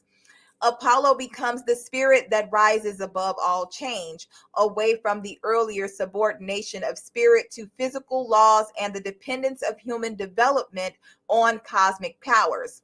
Even Pallas Athena, who still retains traces of the Cretan and Libyan Great Mother as a remodeled Greek goddess, proclaims her purely Olympian existence, free from all material desire and free from labor pains. As she boasts, she recognizes no woman but only her father Zeus. Thus was the result of the new patriarchy expressed by Greek male poets and dramatists. Athena's freedom from labor pains not only means that she refuses childbirth, the Olympians were gods of the newly established ruling elite, which did no communal work but was serviced by slave labor. The social structure represented by the Greek Olympians was patrilinear and class hierarchic. Thus, it lifted itself above the age-old laws of biology and evolution to base itself on conceptual property power. But once the cult of the mother was overthrown, the cult of the infant Zeus needed a new rationalization, for a baby is a divine attribute of a divine mother and father, but she says not a father. And so we have the ludicrous spectacle of the Olympian god trying to make himself into the mother. Enter this my male womb. Greek rebirth ceremonies thereafter occurred through the father. They were correspondingly more and more connected with urban temples and social hierarchic political relations, less and less with the seasonal blood renewal of crops and herds. The Greek Olympians were a worldly ruling elite rationalized into deities. They were the gods of the urban upper classes, just as Christianity in Europe was originally and for many centuries the court religion of the colonizing Roman invaders and the native aristocracy that rose up through cooperation with them. But such an abstract father god and his non-magical rites did not appeal to the common sense of the common people. The peasants who worked the land in ancient Greece, just like the later European peasantry, knew very well from daily experience where life came from and where it went. The Greek common people in town and country continued to worship the mother goddess and take part in the mystery rites of Dionysus, of Demeter, and Persephone, of Artemis the moon. The commoners of later Rome worshipped at shrines of Diana, and the European pagans, later Pagani, peasants of the land, continued well into the 17th century to celebrate the rites of the Great Mother, of the Wiccan, of Diana, bride, Danu, with her many names, and her brother, the goat god, Dionysus Lucifer, the horned one. But the signature of the new Olympian male was that he represented not the peasants on land, not the masses of people, but the ruling elite who had the secular power to back him up. Where did this power come from? The triumph of patriarchy in the Bronze Age corresponded with the development of heavy metals and their connection with professional warfare. Metallurgy, when it first appeared, was a highly ritualized and sacred art under guardianship of the goddess, with strong taboos attached to it. Metals were light, gold, silver, tin, copper, and were mostly shaped into jewelry, ornaments, ceremonial vessels. Undoubtedly, the mystery transformation of running hot metals into ornaments and tools using fire, molds, and ovens was first developed by women incidentally to their experimentation with pottery. Once developed into a distinct art, mining and smelting seem to have been the special task of men who lived apart under religious restriction or taboo. The only male figures found on Cretan seals were tiny bodies of smiths scratched beside the larger figure of the goddess.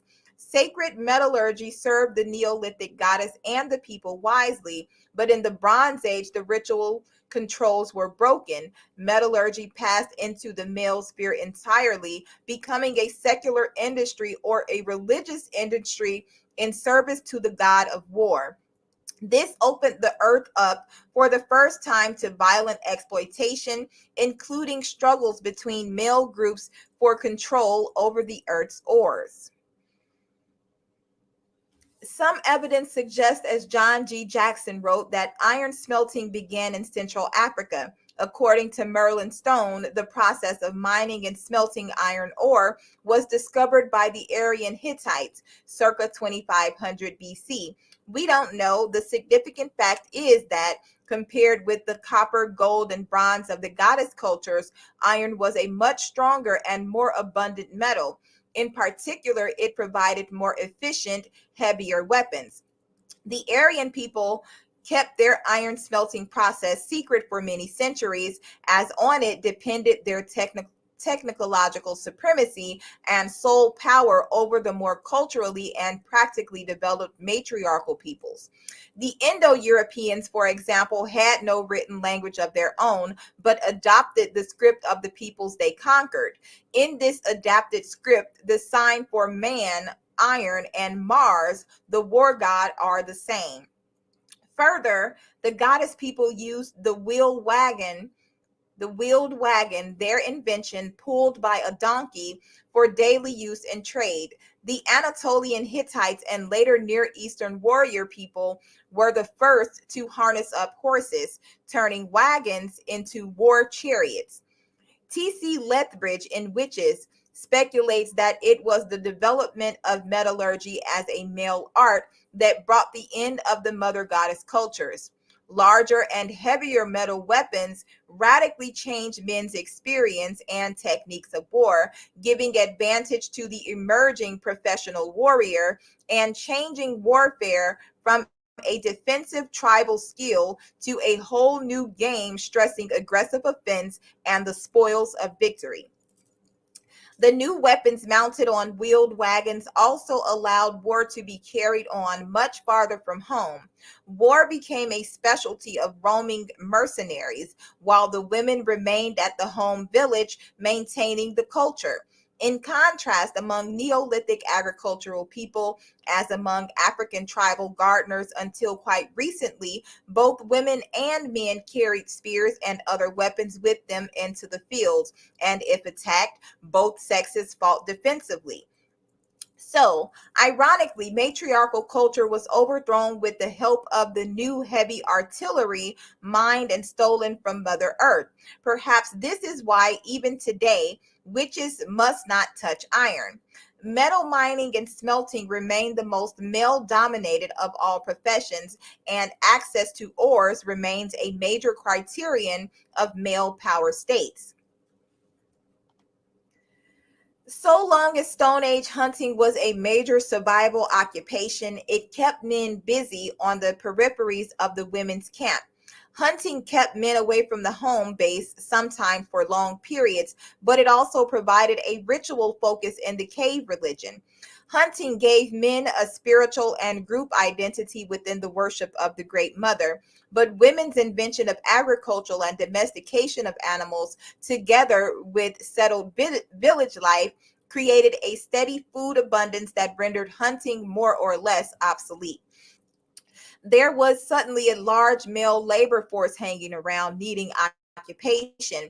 Wall paintings found at Catalhoyuk in the most recent levels 5400 BC show men engaged in ritual hunting, dressed in leopard skins and accompanied by musicians. As Thompson notes, these paintings aren't of real Stone Age hunting, but of deer baiting and bull baiting, and are commemorations or images of nostalgia for the good old days of the hunt. Hunting was no longer necessary, and men could no longer find purpose and spiritual identity through it. Men's work around the settled village was at first unskilled labor, helping the women. They cleared away brush, prepared the ground for cultivation by women. This is still so in Africa, where farming remains traditionally women's work. It is so among some Native Americans, Indonesians, and many others. Men felled trees and prepared timber for construction. Only later did they begin to take over the work of construction design itself, as they also slowly began to take over the care and breeding of livestock. With the buildup of stored grain, with ever-increasing Neolithic abundance in settled village sites, appeared a new male profession, grain guardian. Organized marauding began in the later Neolithic, and as stored wealth increased and marauding increased, the males guarding grain supplies organized more and more into a kind of standing army. Stock breeding also led to the discovery of paternity, of the male's role in breeding, and the importance of genetic selection. Originally, as Thompson points out, the domestication of animals was a religious act, an emotional act in which the animals were first domesticated because of their symbolic connection to the great universal religions of the goddess. As men took over stock breeding, the cattle herds took on a secular aspect. They became symbols of male wealth, power, and potency. It cannot be an accident that the word capitalism comes from the Latin caput or capitellum, originally referring to head of cattle. This new, probably awesome male sense of paternity was the seed that was to grow into the Father God. But the actual growth of male power derived from men's increasing takeover and what can only be called industrialization of women's ancient crafts and tasks.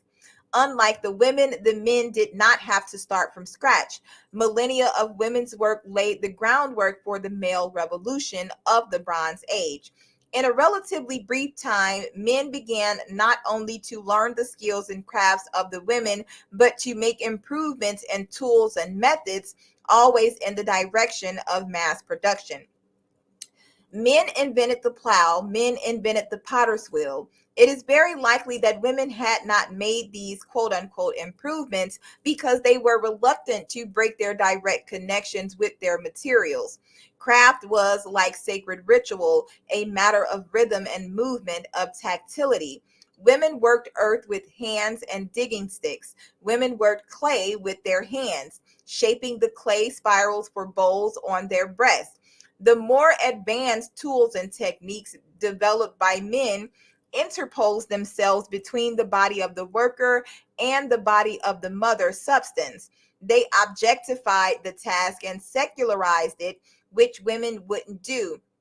All Bronze Age male improvements on women's ancient crafts were in the direction of speed up mass production, quantity over quality, the factory, and the assembly line.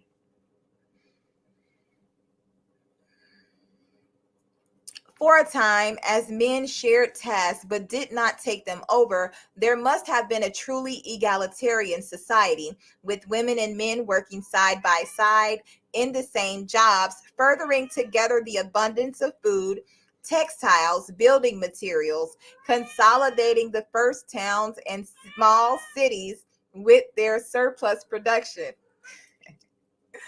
But this was not to last. One of the strangest and bitterest facts of later male domination over women is that the major tools and industries of this domination were the inventions of women and first given to the men by the women. The ceramic, textile, and clothing industries, the medical and healing professions, farming and the food industry, animal domestication, writing and the calendric science, numbers and chemistry, religious, symbol, and ritual, all women's creations, were taken over by men and then closed to women's entry, except under slave conditions. In the same way, men took over women's menstruation and childbirth rights, and then kept women away from these rights under taboo of death. We are told that men created civilization, but it was women's achievements in the area of craft, cultural, and intellectual production that made that civilization possible. It was women's achievements in the it was women who were biologically endowed to create human society, language, and culture. And then it was men who were socially endowed by women who turned around and declared women unfit for culture, using women's biological endowment as a justification for our oppression. Along with the pottery wheel and the plow, men in the Neolithic did invent one more thing: professional warfare. The more insignificant male activities were, and the more women's activities produced wealth, the more some men were attracted to steal and other men attracted to defend the new acquisitions. The men discovered a new way to get together, and warfare was born. This was not, as Thompson describes it, the stylized agons of hunters over grievances, which ended in no or few deaths. This was institutionalized violence. This was war, the legal art of mass slaughter. In warfare, men refound the group and spiritual identity they had lost with the loss of the Stone Age hunting life. A new god, the male war god, could be erected to numanize it, to make it seem holy. But no one could deny warfare had its very secular, practical side. It was the primary builder of male wealth and thence of a ruling elite. Most of all, for the first time, it gave men the power to control women. Professional warfare allowed organized and iron-armed males to destroy the ancient female collectivity. The period 6 through 4000 BC is the Magnus Annus of the Neolithic great goddess. Women had been at the top of the traditional Neolithic society, but with the shift from religious, magical authority to masculine military power, their influence collapsed and they became private property in the new trading and raiding society. Mesolithic society may have seen the domestication of animals, and Neolithic society may have seen the domestication of plants, but what the age after the Neolithic sees is the domestication of women by men. The great mother of all in the Bronze Age was reified into a mere vessel of male seed. Woman, in male eyes, was no longer a powerful creator in her own right, but a piece of property. His new wealth, his new power over life, his new military ability to maim, terrify, and slaughter by the hundreds and thousands gave man a haughty contempt for life. Once he had been in awe of life, but now he found how easy it was to push life around, to kill it. Man's new contempt for life extended to woman, of course, since for millennia she had stood as the numinous symbol of life's sacredness, life's holy power. But now he had the power, and he found he could also easily invent by his own sacredness, by fiat. God became male, a warrior male in his image. In early patriarchy, women's ancient community tasks were turned into slave labor. Women produced the surplus products on which men based their secular power and control. In the next stage of economic development, these slave tasks became the industrial occupations of the workers, while the ruling men and their wives were exempt from labor. The ruling men reserved themselves the manly occupations of war, hunting, sport, and priestly observances, while workers kept the world going. Women's forced labor and later working class labor freed elite males to become lawyers, judges, doctors, artists, priests, and warriors, specialized, privileged occupations that all others are barred from. And whole bodies of law, religious doctrine, and custom are then assembled to forcibly maintain these men in these positions of power. Patriarchal law, often called the will of God, is in fact a wholly secular, cynical legal system designed purposely to maintain male power through institutional control of female energy. Under patriarchal legal, religious, and economic social systems, some men dominate others, but all men benefit from their organized domination of the community of women, which is no longer a community. Patriarchy breaks up the female collective by forcibly capturing and imprisoning each woman's female energy within the patriarchal family. Within this isolation cell, each woman's creative energy becomes servant energy, directed and owned by men. In the Hindu code of Manu, typical of all patriarchal family law, the woman must never be free from birth to death of subjugation to a male relative. She passes from the guardianship of her father to that of her husband, and finally to her oldest son. They control her education, her property, the total disposal of her mind and body in life and in death. The ignobility of this male obsession with control is equally only by its effectiveness. Under the code of Manu, the Hindu woman becomes a non person. The breaking up of the powerful ancient women's collectives was the only way by which men could have broken women's strength and independence, but still keep a vaguely living body around to do the dirty work in bed and bathroom. What better way to turn the great goddess into a sex serf than by isolating each individual woman, keeping her under total control within the male dominated and defined family household, where she is never allowed freedom of movement, of thought, of desire, where her body, her mind, her labor, and her children are seen as property, wealth belonging to the man, where the only thing she can do with her sex serfdom is pass it on conscientiously to her daughters.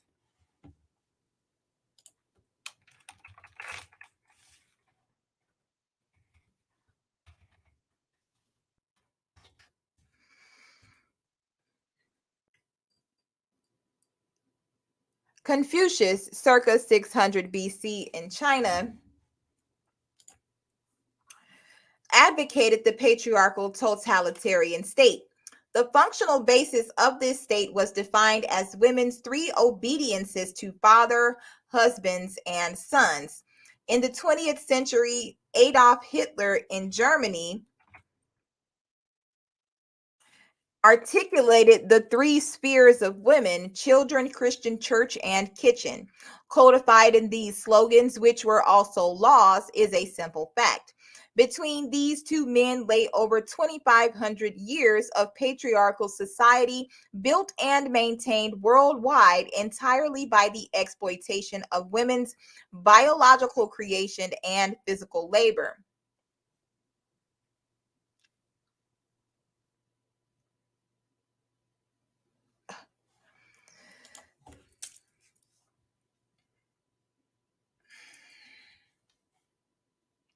Whatever we see of male civilization seems to be built fascistically on women's backs.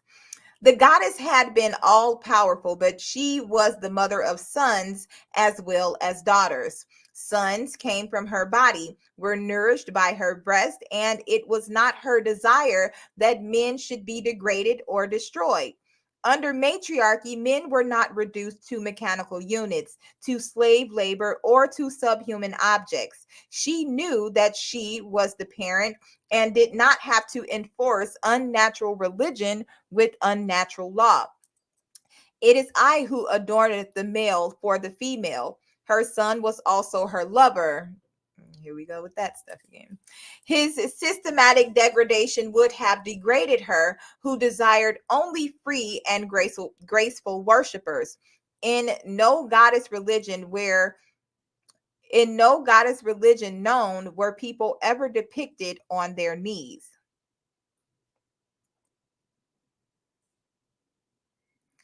But patriarchy must maintain by force an unnatural system. Since the supreme creator is a male, woman must be redefined as male property or as wife.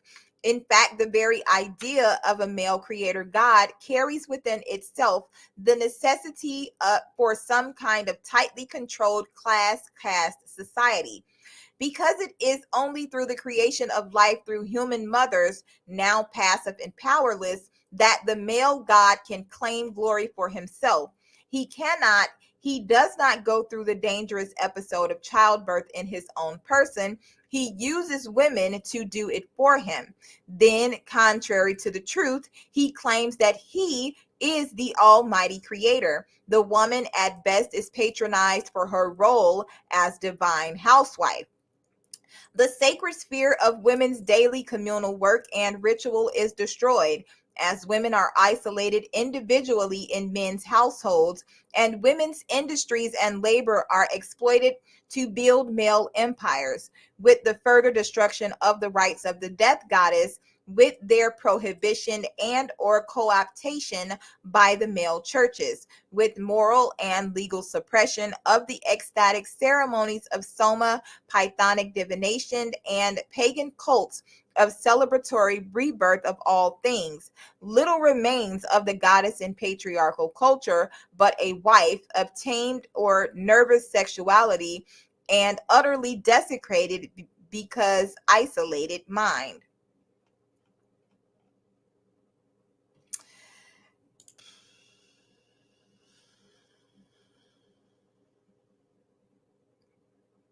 Yeah, I'm gonna read it. Sun's victory over the Dark Mother. Sumerian culture can be traced back to circa 5500 BC in the alluvial plains of lower Mesopotamia. Sumerians wrote on clay tablets. Archaeologists have proclaimed that history begins at Sumer. For that reason only, the Sumerians wrote it all down. Their inscribed myths thus qualify as the world's oldest known literature. What does this Sumerian literature record? As Thompson says, the clay tablets reveal the remains of a revolution, a shift from the dominant female gods of the Neolithic village to the organizing and controlling male gods of the literate city. One of these transitional myths gives us the story of a fabulous character who can fairly be called Enki the Prick. Enki was the water god, and the Sumerian word for water also meant semen. In a lavish ode to his indistinguishable phallus, Enki virtually floods the Sumerian plains with semen. Enki is a funny guy. He also inseminates all the Sumerian people, including his own daughters and their daughters. The ancient earth goddess Ninhursag can't take it any longer. Her daughter Utu also her daughter Utu also is inseminated by the new ebullient all father. Ninhursag removes Enki's semen from her daughter and turns it into plants, which Enki eats, of course, becoming pregnant with his own semen. He gets very sick. Only by crawling into Ninhursag's vagina with her help can he then give birth to 8 goddesses, all named for different parts of his body. This myth is profoundly ambiguous, as Thompson says. It is also grotesquely funny because it is recording in one story the mid-stride shift of worldview from matriarchy to patriarchy in ancient Sumer. Sumer began as a goddess-oriented agricultural village. It ended as a civilization which grew not from a city but from a fortress, the fortified granary. Real life changes slowly, but in a myth like Enki and the world order, complex changes over time are compressed into a simultaneous image showing the proud, all propagating potency and world ordering power of the new male regime, still entangled in and ultimately dependent upon the wisdom and physical capacity of the old order, the earth goddess, to get the job done. The job, of course, is an impossible one, a mythic delusion to turn the father into a mother. It could only be done in Sumer anyway as a kind of slapstick comedy with Enki as all 3 stooges. But he learns in later stories the great goddess Inanna, queen of heaven and mother of 300,000 years of human time, must come humbly to Enki, petitioning him for a place in the new male order. There is nothing for her to do or be. Man has taken over everything. As Enki boasts, Enki perfected greatly that which is woman's task. Men had indeed co-opted all of motherhood.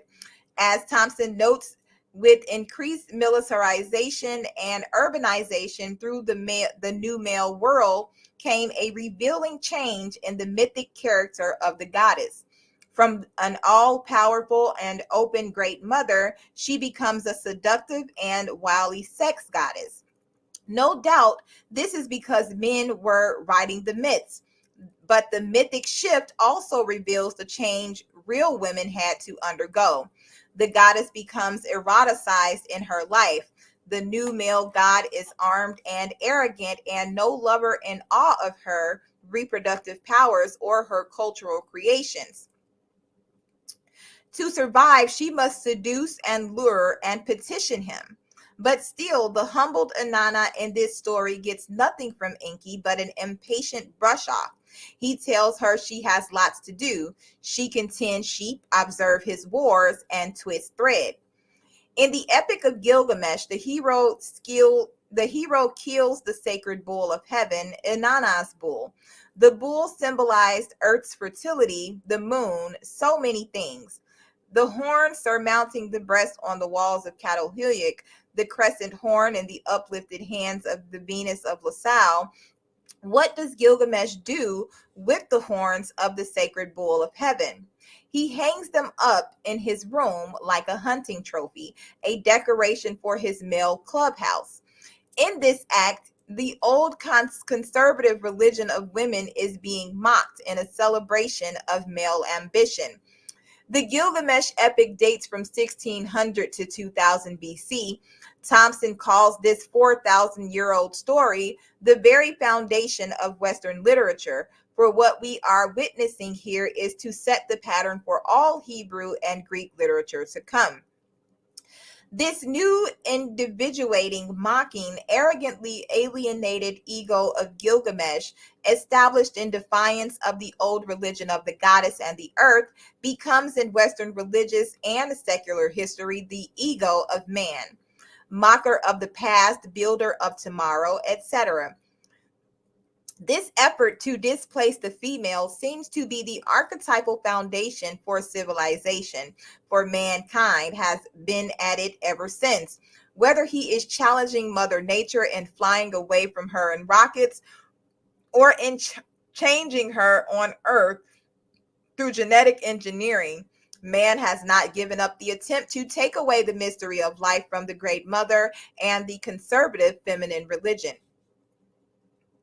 There were women who fought the patriarchy. Tribes of Amazons in Syria, Thrace, Macedonia, and Africa defended themselves from invasion and fought to preserve their matriarchal religion and culture against the onslaughts of the rising sun god. We know these warrior women through Greek myth mostly. One of their last battles was fought on the Greek mainland against Greek male soldiers. The Amazons lost fighting to death. Memorials to them were set up all over the Greek countryside, marking each place an Amazon had fallen in battle, and their valor, beauty, and strength were long depicted in Greek art. Even the male sun god warriors praised them as ferocious and fearless fighters. J.J. Bakoven in Myth, Religion, and Mother Right declared that the rise of Father Right began with the wars against the Amazon cultures. He also says that after the wars, the surviving Amazonian women settled down, built cities, engaged in agriculture. Their nomadic horse life was over, but they still accomplished great things. From the Nile banks, the shores of the Black Sea, from Central Asia to Italy to West Africa, Amazon names and deeds are interwoven with the historical founding of famous cities. Hera fought at Troy as leader of the Mysian women warrior troops. She goes unmentioned by Homer, in Bakoven's opinion, because she was more beautiful and more interesting than Helen, the star of Troy. Because what we know of Amazons comes down to us as myth, we have been taught to doubt their actual existence. But myth records the real history of the ancient pre-literate world. Its accuracy is proven when real Troys are dug up at the legendary sites of legendary Troys. Ancient legends tell that the wild horse was first tamed and ridden by Amazons of old Libya, which is now Morocco. The moon goddess is therefore everywhere connected with the horse, the white mare. This is where the nightmare comes from. Moroccan leather was originated by the Amazons, who fashioned it into tall, pliable, dark red boots. Julius Caesar, in his historical memoirs, speaks respectfully of the great queen Semiramis, who ruled Syria and led its Amazon troops into battle. Caesar also notes that Amazons once ruled most of Asia.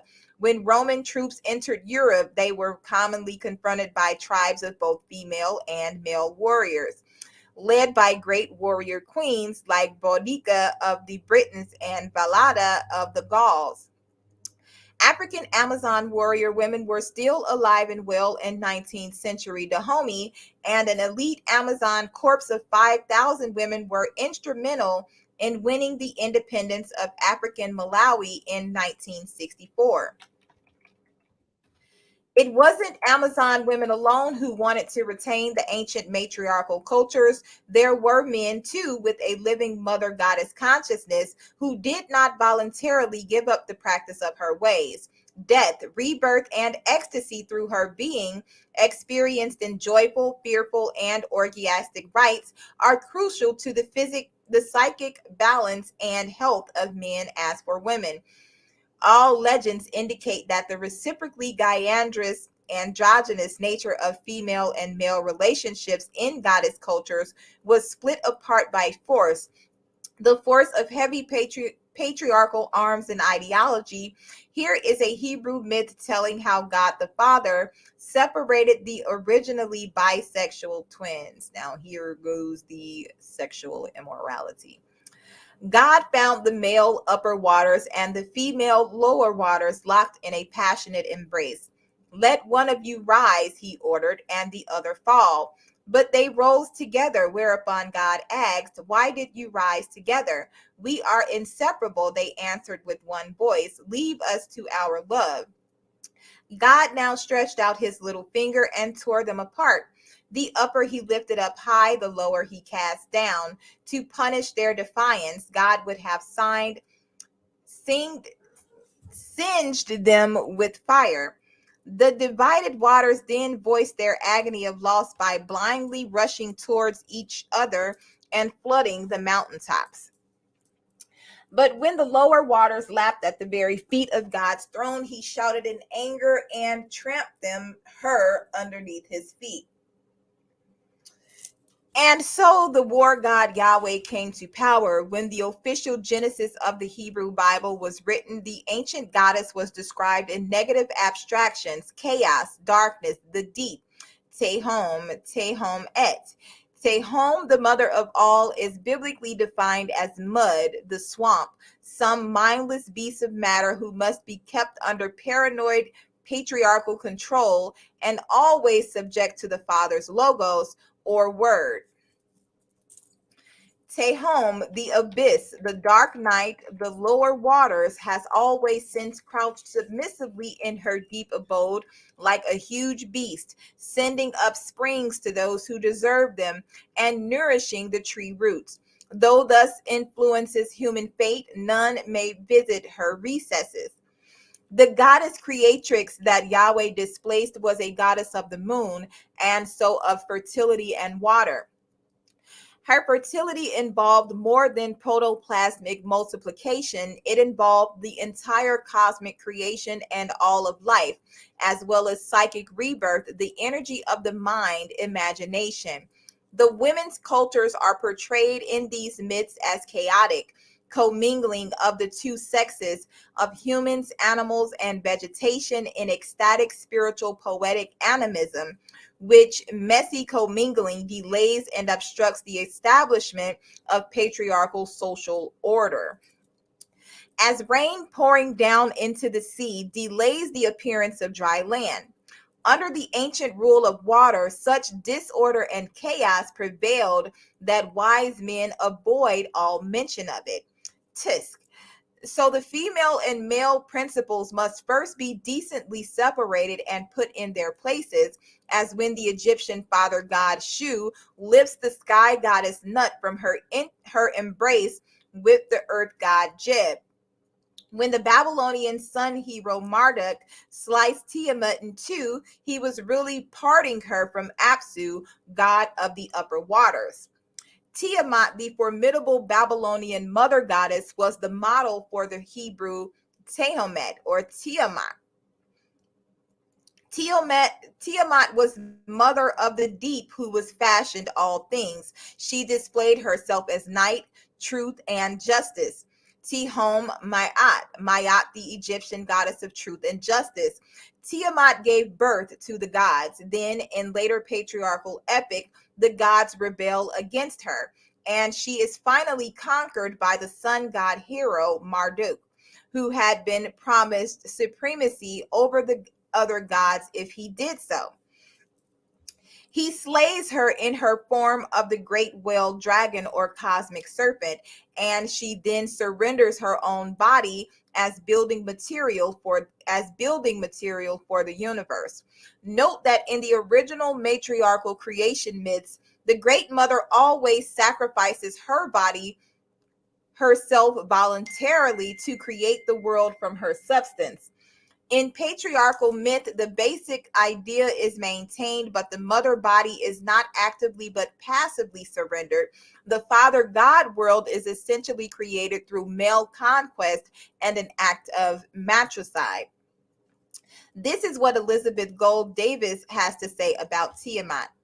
In Sumerian myth, the creator goddess Tiamat appeared out of the waves of the Erythraean Sea, the Persian Gulf, as a fish woman, and taught men the arts of life, to construct cities, to found temples, to compile laws. In short, instructed them in all things that tend to soften and humanize life. From that time, so universal were her instructions that nothing had to be added. Davis believes Tiamat may have been a matriarchal queen of the Thracian Anatolian remnant of the ancient lost civilization of Atlantis, that she might have sailed down the Euphrates River from Thrace or Anatolia, perhaps circa 9000 BC, in a ship whose figurehead was the mermaid-like creature of many ancient legends, half fish and half woman. Because myth was both a historic record and a psychic gestalt of universal symbols, the line between historic literalism and mythic symbolism interpretation is often blurry, and that's what makes archaeological and linguistic evidence important. Most Near Eastern myths that have come down to us derive from a time when at least part of the matriarch's divine functions had been delegated to her male warrior consort. These myths date from 2500 to 1500 BC. The solar hero in all cultures corresponds with the establishment of patriarchal order, and order everywhere means the suppression and negation of the great mother religion. The Greek sun god Apollo represents purification and renewal through the male, the sun bringing light, life, and spring back to the world by killing the python serpent of the mother, represented as the dragon of darkness, now exclusively dark, chaotic, and evil. These are our classic dragon stories. The serpent of chaos is originally and always a woman's body. As the great mother of chaos, of matter still unformed and undifferentiated, she holds the earth like an egg in the pure energy of her coils. She represents the time before the gods, before the establishment of patriarchal hierarchies and distinctions, as the dragon of matter, the undivided one, older than the individuation of forms. She also signified the common flesh and blood bond of the people.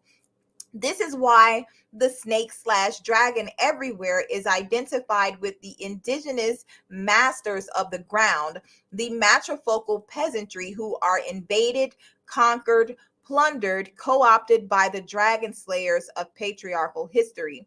In Indian myth, the Indo-European sky god Indra comes upon the goddess Danu and her son Verta, the two Dravidian serpent creators, or the great cow goddess and her calf. They are described as undivided, bisexual, unawakened, sunk in deepest sleep, outstretched. I don't know what this bisexual thing is.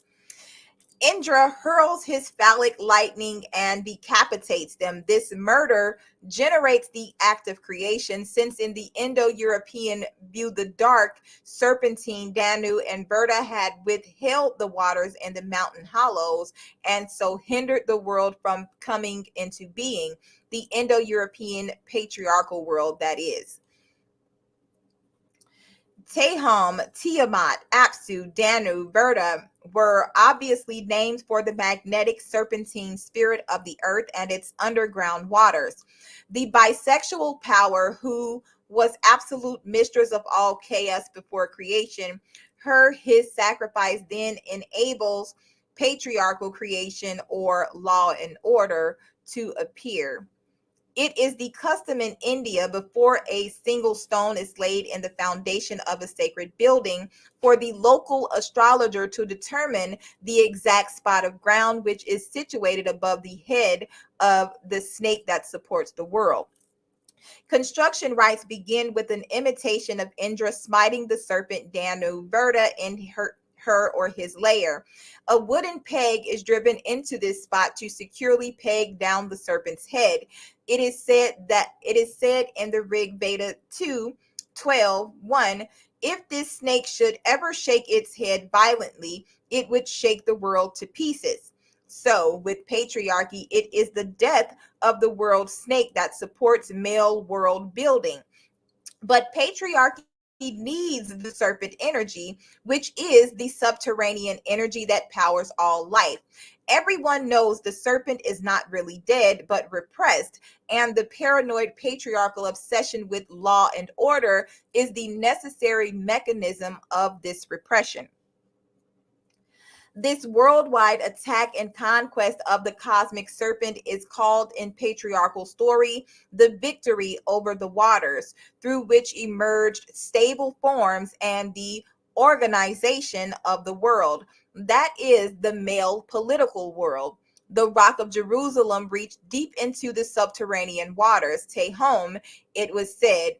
The Jerusalem temple is situated directly above her, its holy rock containing the mouth of Tehom, or Tehom. Babylon was built above the gate of Apsu, the serpent waters before creation. Apsu, the other half of Tiamat. Everywhere, this mythic rite of building the holy male city on the conquered body of the mother serpent is enacted as the origin of patriarchy. The sun-worshipping pharaohs of later Egypt slay the dragon Apops. Apollo slays Gaia's Python.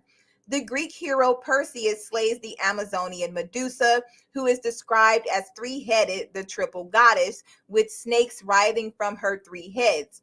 St. George slays the dragon in England. Even St. Patrick must drive the snake from snakeless Ireland. And in Hebrew Genesis, the serpent is doomed by the war god Yahweh to be forever the enemy of the human race, to be crushed under our heels, and to give back to us only poison. In Christian prophecy in Revelation 12:21-1, the final extinction of the dragon is promised when a king Messiah kills the watery cosmic snake and then takes over the world throne unchallenged, and there was no more sea. This event is prefigured in Psalm 74:13. Thou breakest the heads of dragons in the waters. The consistency of all these myths is commensurate with their reality. To the ancients, the cosmic serpent, the spirit of earth and water, was everywhere known as the energy source of life, of healing and oracular powers, fertility and maternal blessing. This energy spirit with emergent patriarchy was redefined as the dangerous enemy to be reviled, defeated, destroyed. Then it was said by the new holy men that chaos has been ordered and the serpent force has been mastered. And what was to be the new source of world energy? Slave labor, military force, the rule of the fist, threats of punishment and coercion by fire breathing, guilt mongering male priesthoods in service to the god of war and wealth. In Babylon, the combat between the god hero Marduk and the great sea dragon Tiamat was ceremonially reenacted every new year. Marduk's victory was celebrated by the priest as an end to chaos and darkness. Marduk creates the cosmos again from the torn fragments of Tiamat's body, and he creates man from the blood of the demon Kingu, to whom Tiamat had entrusted the tablets of destiny. May he continue to conquer Tiamat and shorten her days, exclaimed the celebrants. The cosmic combat, the hero's victory, and the new creation were imagined to take place at the same moment every new year. The chaos and darkness conquered by Marduk had clear social class implications. In Mircea Eliade's words, the slain body of Tiamat symbolized universal confusion, the abolition of order and hierarchy, orgy, chaos. According to the 4th century BC historian Berosus of Babylon, where Tiamat prevailed, the slaves became the masters and all power of rank was abolished. Probably the ancient moon rites were still celebrated on the last 12 days surrounding the last moonless nights of the year. These days were sacred to the dark moon, full of oracular power, before the birth of the new year's new moon, and these last days were described as pre-creation chaos. The laws of time were suspended. Hecate roamed the black countryside. The dead rose up and came to the living in hope of new birth. Orgiastic rites were held. Then, with the appearance of the new moon, the recreation of the world magically occurred. New fires were lit. The earth and her cycles were reaffirmed. First fruit ceremonies took place, and the people sought prevention of sorrows and diseases for the coming year. The god hero New Year celebrations were simply overlaid on these ancient rites. In the most ancient times, goddess shrines were in groves by sacred wells, in caves, on mountaintops. During the megalithic, large stone chambers were built over blind springs, and the builders consulted astronomical and earth forces to understand their ever-changing currents.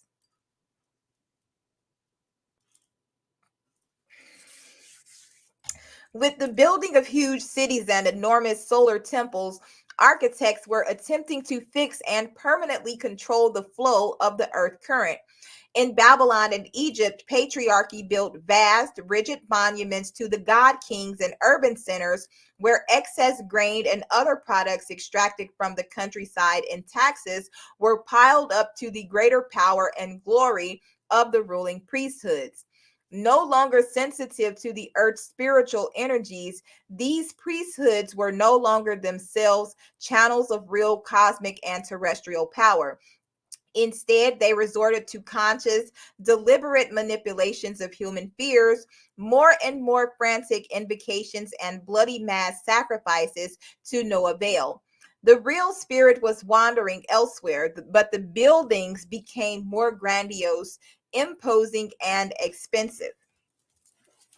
One thing the patriarchal orders of all times and places have in common: huge and square cut blocks of stone that no longer have spiritual resonance or healing power for the human psyche. The cosmic serpent no longer lives in these stones, these rock metropolises, Iron Age or modern, only secular ambition lives there. The ancients warned that attempts to direct and fix the earth force for selfish gain are doomed. Earth energies, artificially trapped to serve the special interests of the ruling class of men, create the tension field, the anxiety grid of modern life. Like a fault stress in the earth or a great serpent underground, something seems about to recoil and unleash terrific energy. The spirit will always break loose and take its own path once again. And with that, I bid you shalom this evening. I hope everyone enjoyed the reading. Again, the book is called Great Cosmic Mother, Rediscovering the Religion of Earth by Monica Zhu and Barbara Moore. If you would like to purchase the book, it is in the description, along with everything else that I have going on. Thanks again for listening. Just Sister Chaya. Don't forget to like, share, and subscribe. Next up will be the Sun God. Stay tuned. Shalom.